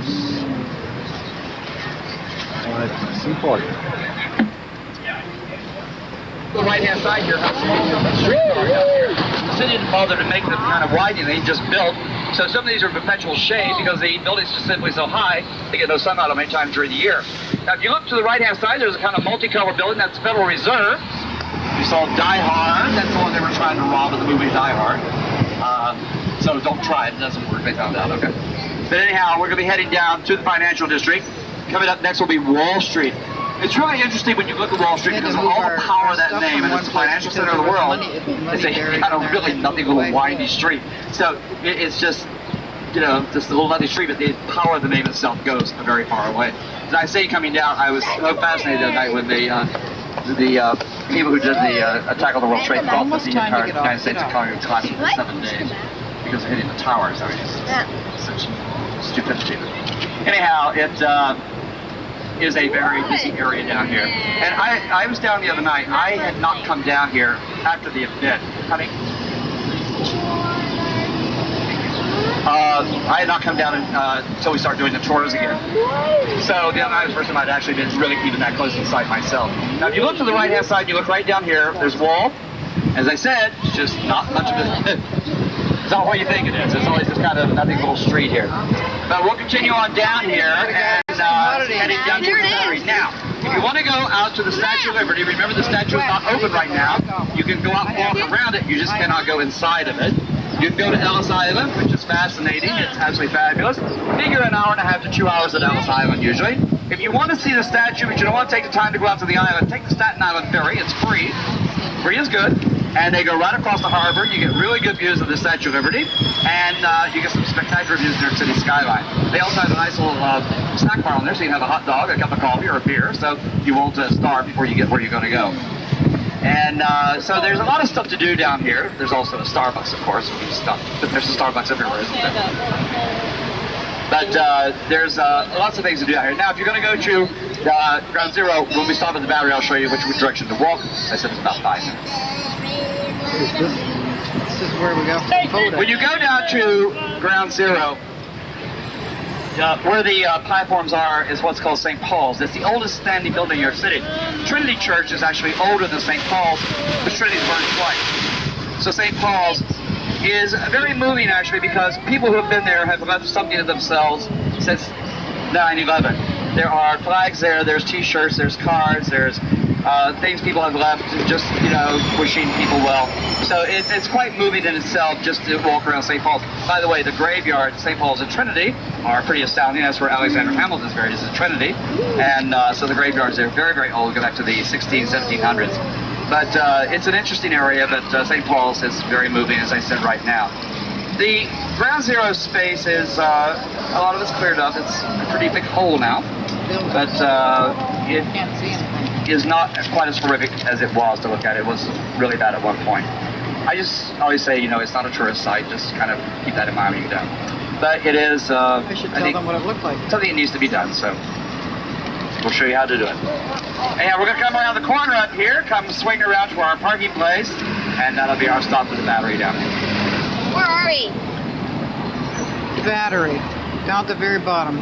Down at the very bottom, right here. When are we getting on the boat? I don't know when. So where's everybody from today? How many from the United States? Nobody from the U.S.? You people in California, that really is the United States, you know that? Okay. How many from UK? Okay, welcome. Ireland, Scotland, Wales.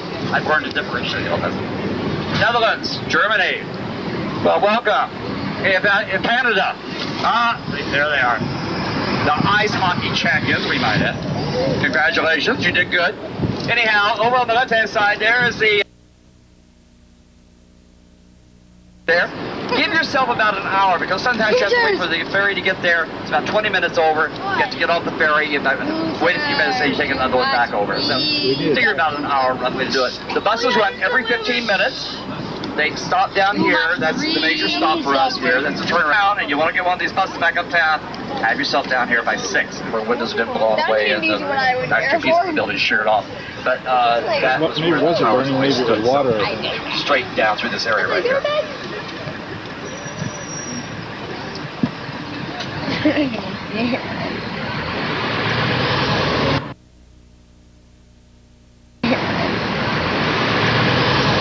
They were gonna kill us.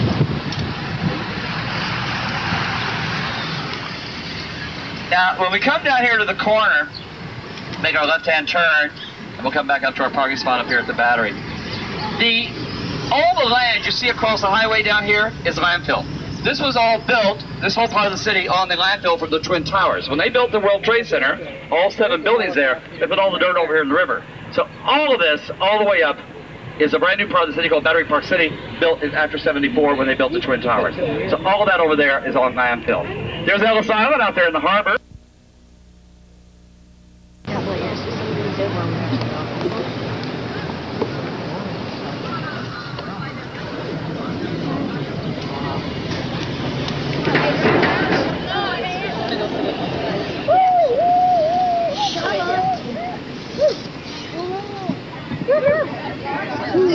The dog, yeah. Daniel, behave.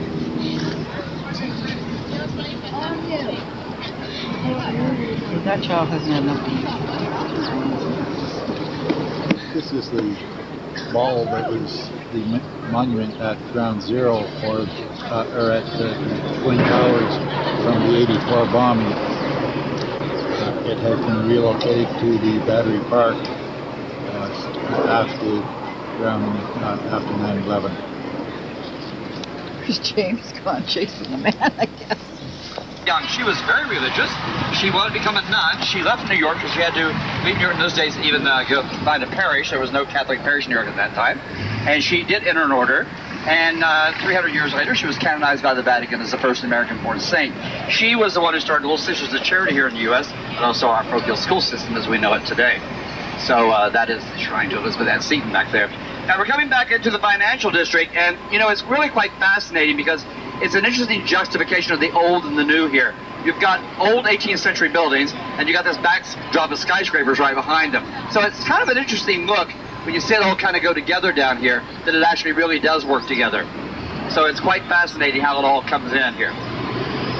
By the way, this is not our fancy McDonald's here on the left. We do have one that has a doorman with a grand piano on the upper level for your Big Mac dining pleasure, okay? So that's on Wall Street. This is just an ordinary one here.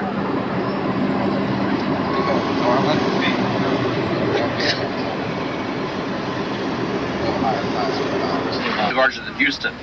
But what you see just across the river is what we call Brooklyn Heights, which is a magnificent part of the city. It's a really charming little villagey kind of area, great antique shops and wonderful restaurants and beautiful old townhomes over there. So just right up there is what they call the promenade, right above where the traffic is. That's actually another level up there. They call it the promenade. When you see all those incredible skyline views in New York City, that's where they're done from. So make a left-hand turn here as we start over towards South Street Seaport. By the way, these big domes here on the left-hand side, those are tennis courts. That's the New York Racket Club. We don't have room to build things like tennis courts here. So we take the piers and we turn those into tennis courts, television studios, parking garages, whatever. By the way, it's about $65 an hour to play tennis there. I don't play tennis. I understand it's expensive, so I don't know. I think any sport where you can't have ice cream is like, why are we doing this, you know? Right? They had Haagen-Dazs at the end of the thing. I could understand jogging. You know, I just don't get it. So we're going to make a left here and we're going to head up towards South Street. Building right behind us, Pier 17, built about 25 years ago when they redid everything on the left-hand side over here. All of this is a restored original part of New York from 1750. That was the center of town. That was just done about 25 years ago. Nothing torn down, but a great job of restoration. And that booth right there is where you do get your tickets to go to Ground Zero. If you want to come down and get tickets, you see there's a bit of a line, but not too bad. And that line actually moves pretty quick because there's no money changing hands, so it's pretty fast. Anyone from South Street Seaport, we do have a stop here. Stop across the street. You notice there's a slight smell of loaded fish in the air. Isn't that lovely? You should be down here, it's about 97 degrees. It's really bad on those days, trust me.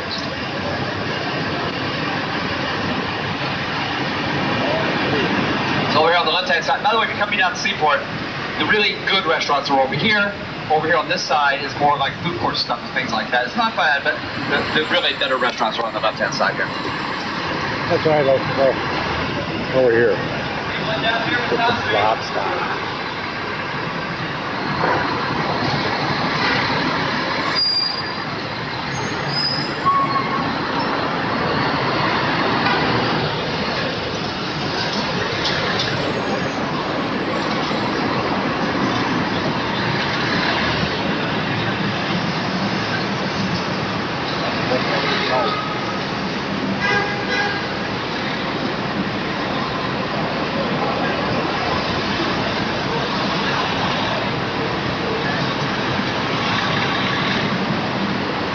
So as I said, you get the Eau de Fish set in the air, and that's called the Fulton Street Fish Market right here on the left-hand side. So all of this here on the left is the Fulton Street Fish Market. 6 a.m. to 10 a.m. Monday through Friday. All the fish in the city are purchased here from all the restaurants and all the shops. 10 o'clock, it's all done. Oh, this is not nearly as bad as it can be, trust me. It could be really hot. It's really hot. Now, over here on the right-hand side, one of the most famous bridges ever built. The first one here is the Brooklyn Bridge, built in 1869 to 1878 by the Robley family. John Robley, the designer, got his leg crushed right at the very beginning, and he had it amputated. He laid in a room over there with a spyglass, watching him do the construction. His son, Washington, took over, working under these gigantic columns, and they were called caissons. They were huge wooden boxes, but they always had air at the top, so they go down, work on the highways, they come up and get air, pressurized, and they got things like fins, which they call caissons. He was never able to walk again. His daughter, Emily,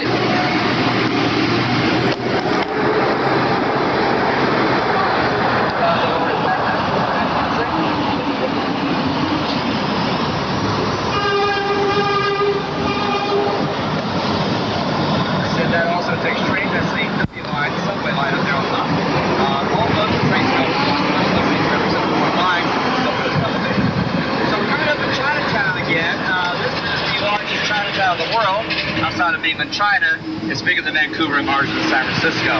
So if you came down through the middle of it, you came down with me. And now we're going to go back up the side. As I said, this was the lower Jewish side back here in 1900.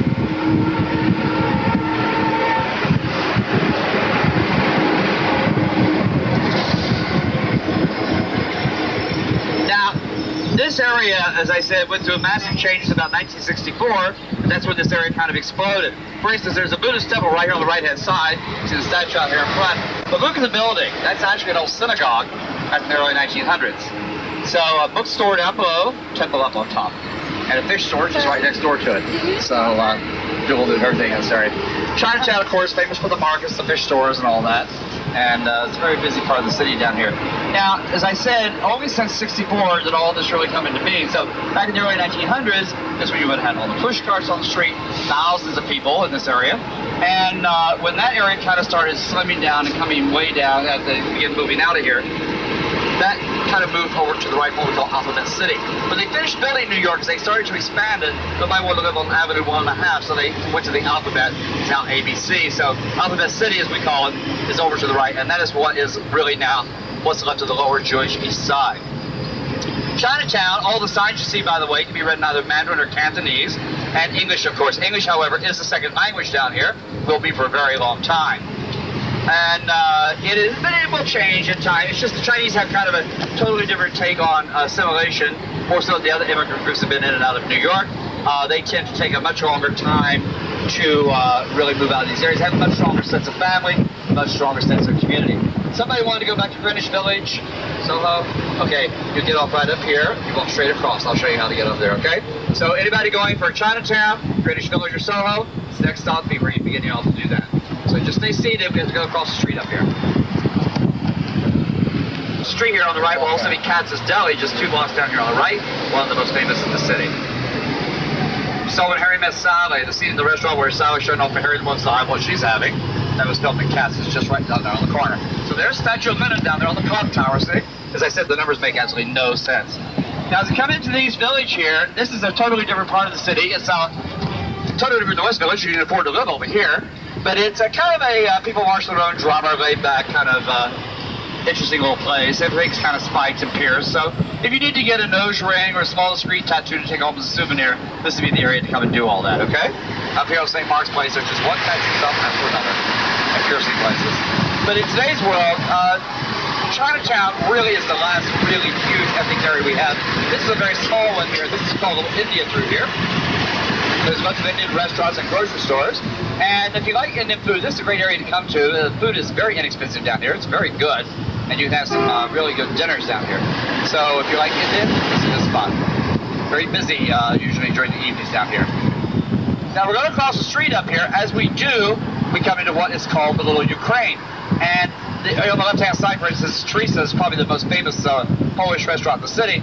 This area settled back in the 1920s, Ukrainian, Middle European, Polish residents. Those mostly moved on, with a lot of the shops and businesses today. Kurkowski here on the right one, the old butcher, that's the authentic real kielbasa hanging there in the window. That's they make that from scratch. Anybody from the East Village? Anybody get tattoo? Something pierced? Good spot. Okay.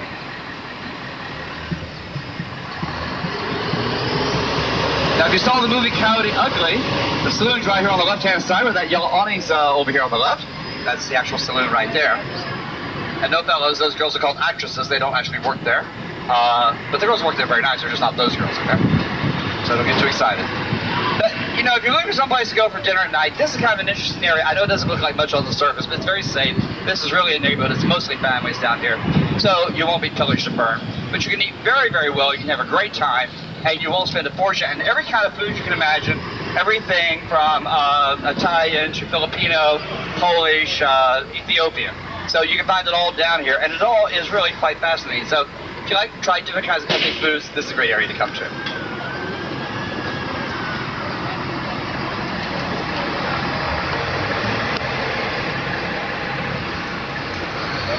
Life insurance, as returning veterans coming back from World War II. The first stipulation to live here, you had to serve in the armed forces. Secondly, these were rent controls, so a studio was about $35, and one bedroom was maybe around $65, $70. In the 1960s, unfortunately, they took off the rent control, but they also took off stipulation about the armed services.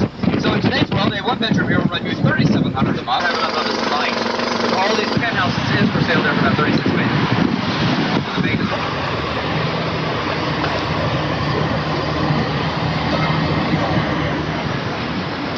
They're building that six outside of them. I'm not sure where it was. Built in 1950 when they built the main tower here and the General Assembly Hall. 1960 they added the Doug Hammarskjöld Library. Started originally in San Francisco in 1947. This is all on land given them by the Rockefeller Foundation, which is just down the street there on the left-hand side. We do have a stop. Anybody from the UN? They have a great tour here, by the way. It's really very good. There's also a very good restaurant called the Devil's Dining Room. It's not expensive. The food is very fine. So if you have a chance, this is what I suggest. Their hours here are 9:15 to 4:15 during the weekdays. United Nations. There's the Canadian flag. No. Canadian flag. So no one up here for the United Nations? Okay. Oh, you ladies can up here? I'm sorry.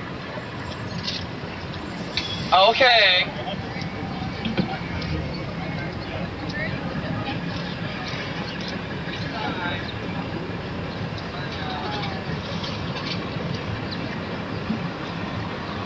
Three of these in the U.S.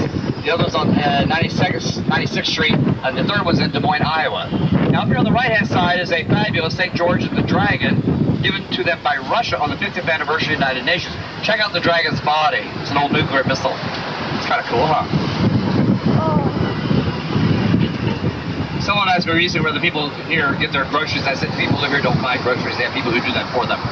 So they don't really care where you get the groceries. They just know that they're when they go look for something.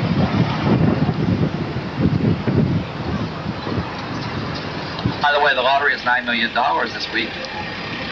So for 50 cents, you could win $9 million. That year belongs to Katharine Hepburn, and she no longer lives here. She lives at the family house up in Connecticut. She's 93 years old now. She requires a little looking after these days.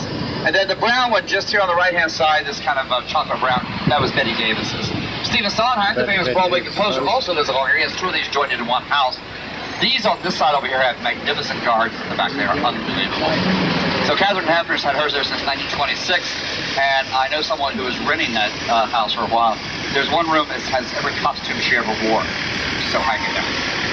It's kind of interesting. Now, Smith and Walensky here on the right is one of the old steakhouses here. And there's another one on the west side. If you're in the theater district, there's another one over there. I like really well. It's called Frankie and Johnny. It's on 45th and 8th on the upper level. So you have lots of choices. You might have noticed we have a few restaurants in New York, right? I think I read recently, if you eat out every day for 17 years, you still won't eat in every restaurant in the city. You'll be a lot less wealthy and a lot heavier, but you won't eat in all the restaurants. So we're coming up, our first stop up here will be the Waldorf Astoria. Now, if you're going to Grand Central Station or to the Midtown East Side hotels, this would be the perfect stop for you. And then from there, we'll go up to the Plaza Hotel, and then over to Times Square again in that area. So anyhow, just hang in here, watch the traffic. As I say, a little bumpy through here. So there's a lot of traffic, so Donald has to start quickly. So.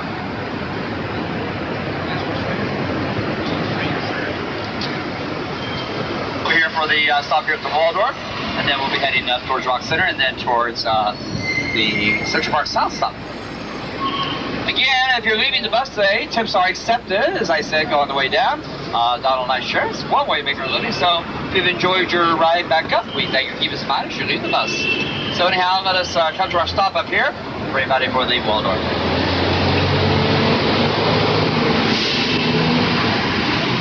Waldorf? Nobody up here, Donald. This building, by the way, sits on a gigantic rubber gasket. The Grand Central Station is just down the street here, and all the railway tracks run underneath this hotel. So not to have the reverberation going up through the hotel, and all the reason gas, when they built this, they did the foundation, they put a gigantic rubber gasket, and then they built the hotel literally on top of that. So it absorbs, it's like a shock absorber almost. As I said, this was originally where the Empire State stands today. Once the 31 they built here. In the early teens, Park Avenue was not a nice area. This was open railway track. The main railway yards for New York City were where Grand Central stands today. When they finished Grand Central in 1913, that's when they then closed over Park Avenue. Originally 6 lanes of traffic, 6 lanes of park, 2 lanes of traffic. Of course, in today's world, it's totally reversed. But it'll be right piece of real estate. If you have a chance, stop in to see it. It's just been done for $465 million. It is gorgeous.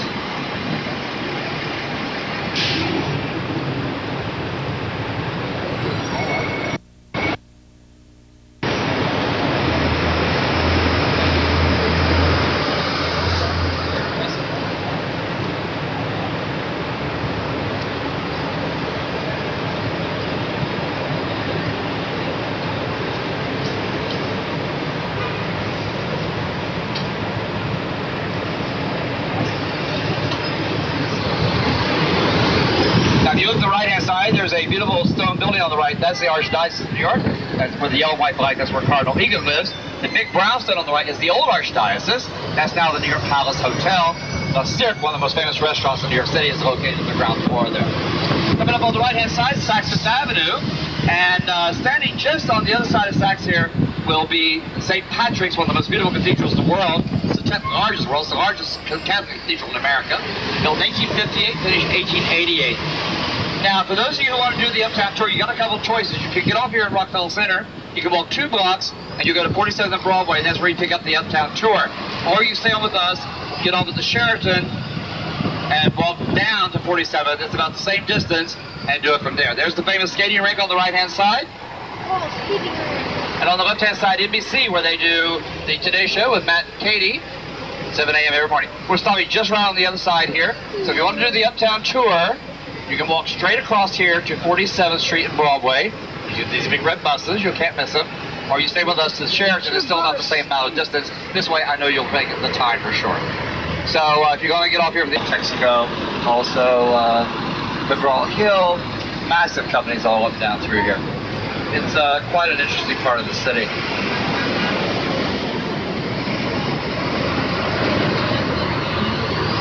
Here on the right-hand side, you have the GE building, the beautiful mosaics there, done by hand back in the 1930s.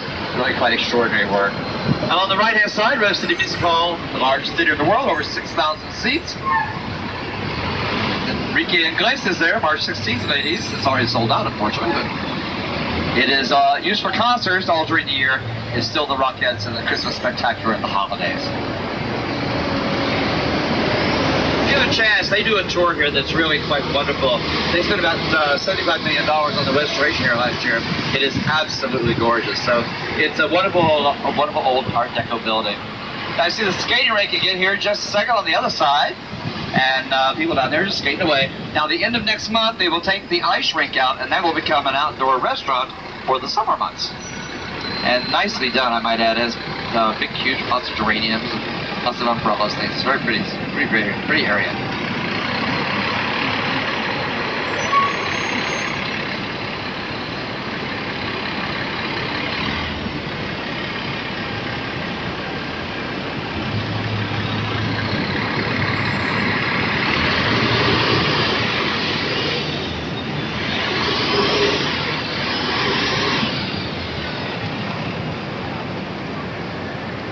There's the famous skating rink. The only thing about skating here is you got to be really kind of brave. You fall on your face. There's all those people starting down at you. So one thing to keep in mind. Now, come up here, St. Patrick's on the left-hand side, as I said, made in 1858, finished 1888. The doors actually opened here in 1879, but the spires were not finished until 1888. It is absolutely beautiful inside. If you have a chance, it's really worth a visit. I would suggest you drop in. It is quite extraordinary inside. And of course, second off the right-hand side.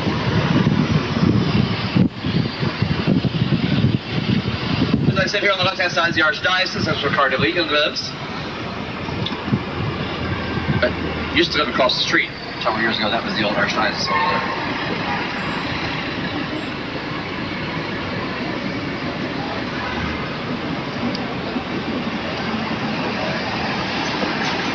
Per half hour. That's for the carriage, not per person. And they are a great way to see the park. It's very romantic to do at night. And that's a very nice thing. So, guys do a good job, and you have a nice little ride through here.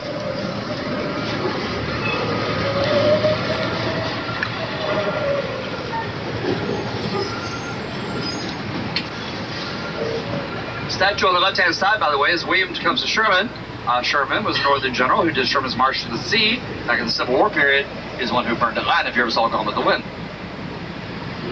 So stopping just around the corner up here, our stop at the plaza, then we'll head across Central Park South to 7th Avenue.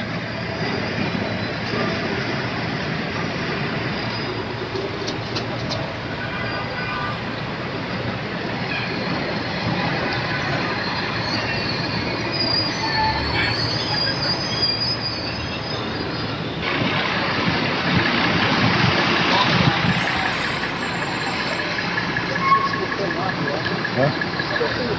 Yeah.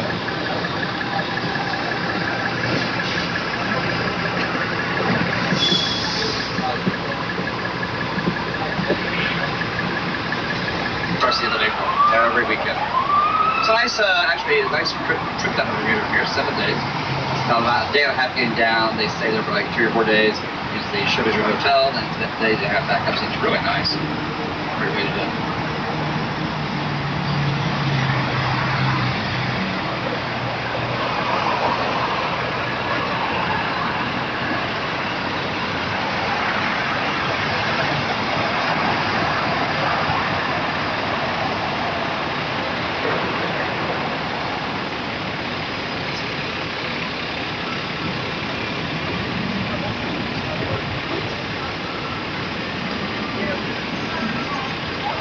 An hour to wait.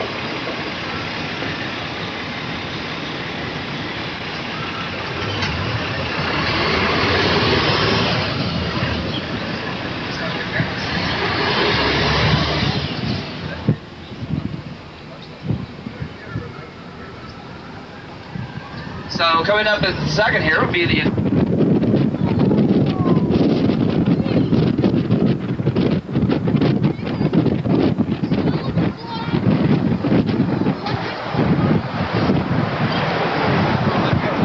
And now we're at the Circle Line. Where we're going to take the bus, the boat ride. just stay seated until we pull in here to our stop over here. Now remember, we'll be coming along here every 15 minutes, but the last bus will be by here probably a little around 7 o'clock will be the last one by here.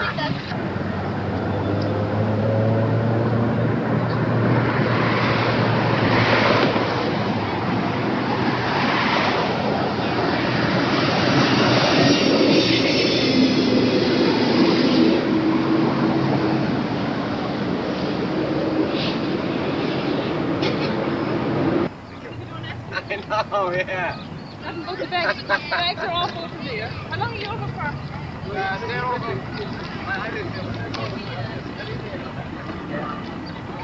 And they have it on the Saturday. Do you know why they have it on the Saturday? And not the Sunday?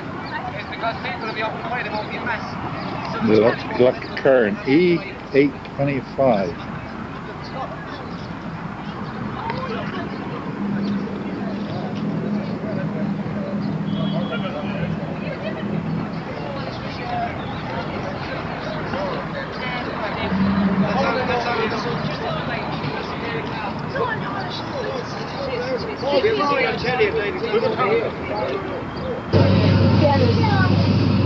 Oh, jeez, look, shit. I think they took the engine out of Sandy's that. end was And so, clear I days think they all removed the winter. engine. But hey, They removed there's the the engines rain. of the airplane. Well, I had to That's the problem. Because why would you have a boat there with an engine behind it? And then people are walking around. You mean like being a ship? This time of the year, you can get the glare of the Why would, and If boats are called ships. right there. So I bet you they have that. They did it. Why would people be walking in there? Across the river, the mainland of If North there's no America, engine. and a place called New Jersey, a whole other state over there. Only Navy people. Only people are in the Navy would be on. Dan, Or in the Army. guys, would you like to listen to what the guy said? That's New Jersey, not on the river cruise. That's what the death of. This is the state of whatever they don't call it trash. Yeah, it's called New Jersey.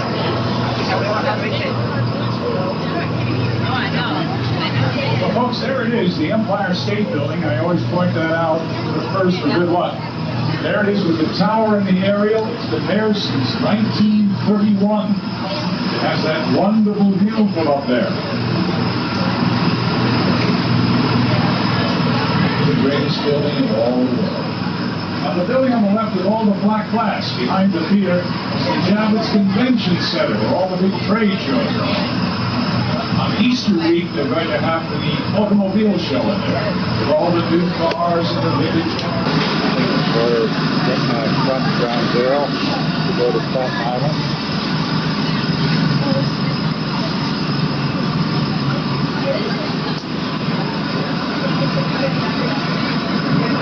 They are loading barges from Ground Zero and taking it to Staten Island to a landfill. Folks, if you look up the alleyway along these big gray buildings that we're coming to, you'll see St. Paul's Church, which is right next to Ground Zero, right next to the viewing platform. It's also the church where Washington was a member of the congregation when he was here as president. And it's undamaged. Be attacked.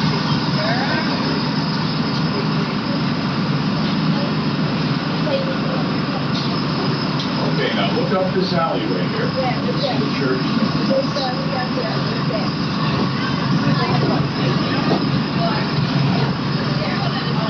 There it is, St. Paul's. And this, everybody, is Ground Zero that we're coming down to right now. The towers were right behind these two tall buildings. Can we go over there? Downstairs outside. I'm seeing over there.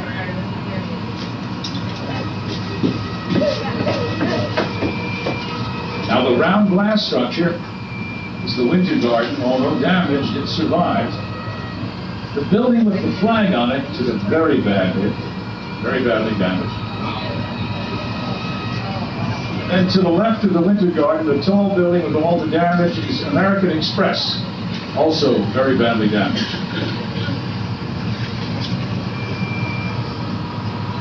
The temporary memorial is to the right of the harbor where the flags and the tent are.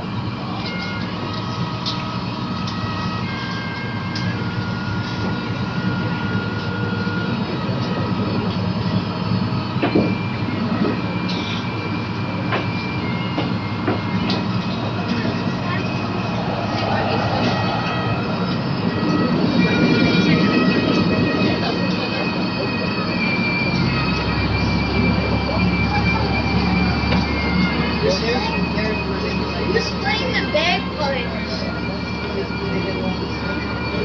Who's playing the bagpipes? Who's playing the bagpipes?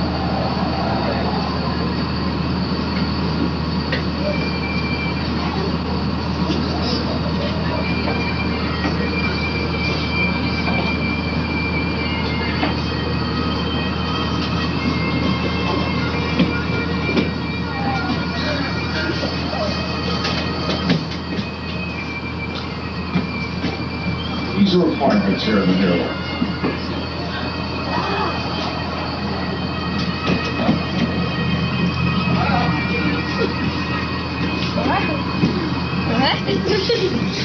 Smart enough. I didn't mean to do the last thing I did. The last thing I did was sit down underneath his leg. We're going out into the bay now, folks, to get closer to the statue. Now, the southern tip of Manhattan Island is called the Battery in Battery Park. This is the upper bay of New York Harbor we're going out. That's where you were.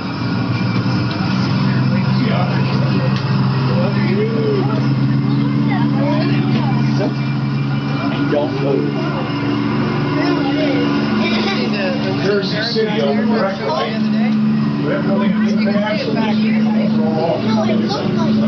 Then after Jersey City is the beginning of a big state park that comes along the New Jersey waterfront all the way down past the Statue of Liberty, called Liberty State Park.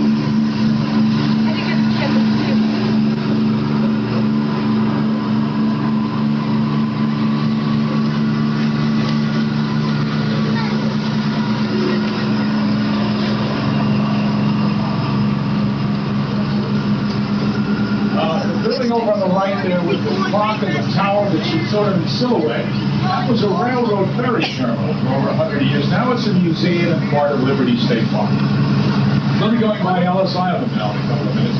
Out in the left distance, everybody, you can see the Verrazano Bridge at the entrance to the harbor. That's longer than the Golden Gate. It connects Brooklyn on the left to Staten Island.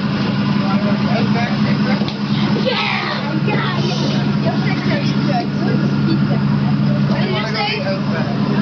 Yep. He wants to go to the Outback for summer. Who said?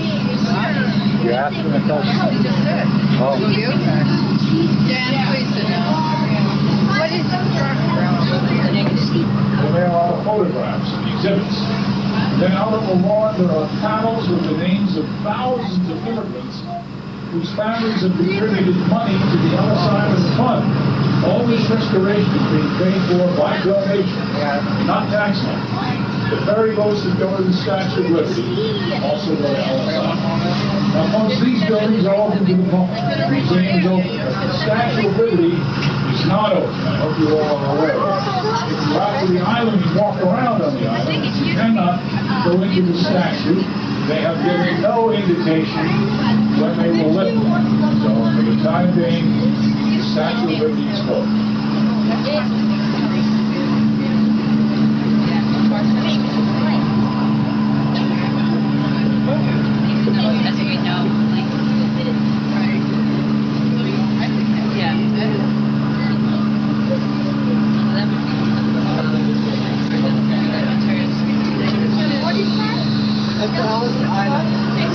Building to the left of the harbor over there, that's the hospital. They're restoring it, and they will restore all the buildings eventually. Ellis Island.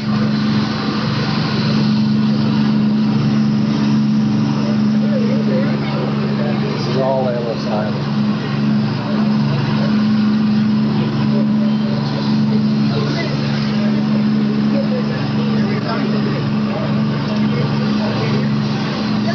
Oh, look at the Statue of Liberty.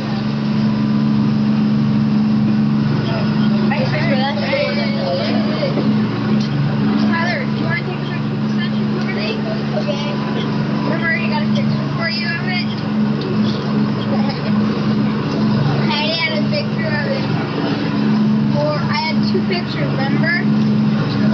For the next time, I'm going to bring my camera. Next time? No. There is next time. If we do come here again,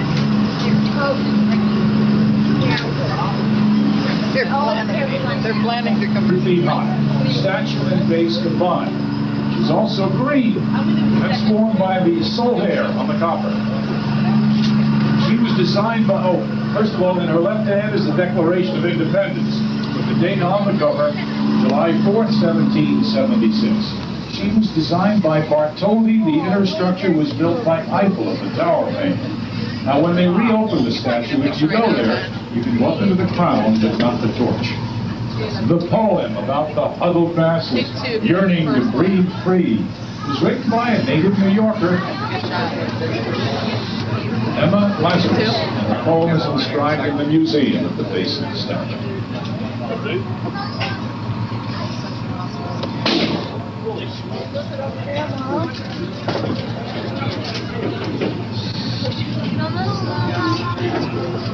You want to get close, Joe?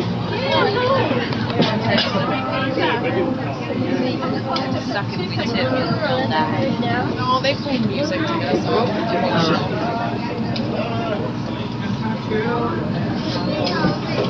Oh, great. Want me to take one of this thing? The sun shining on the gold thing? oh, go ahead, get one of them.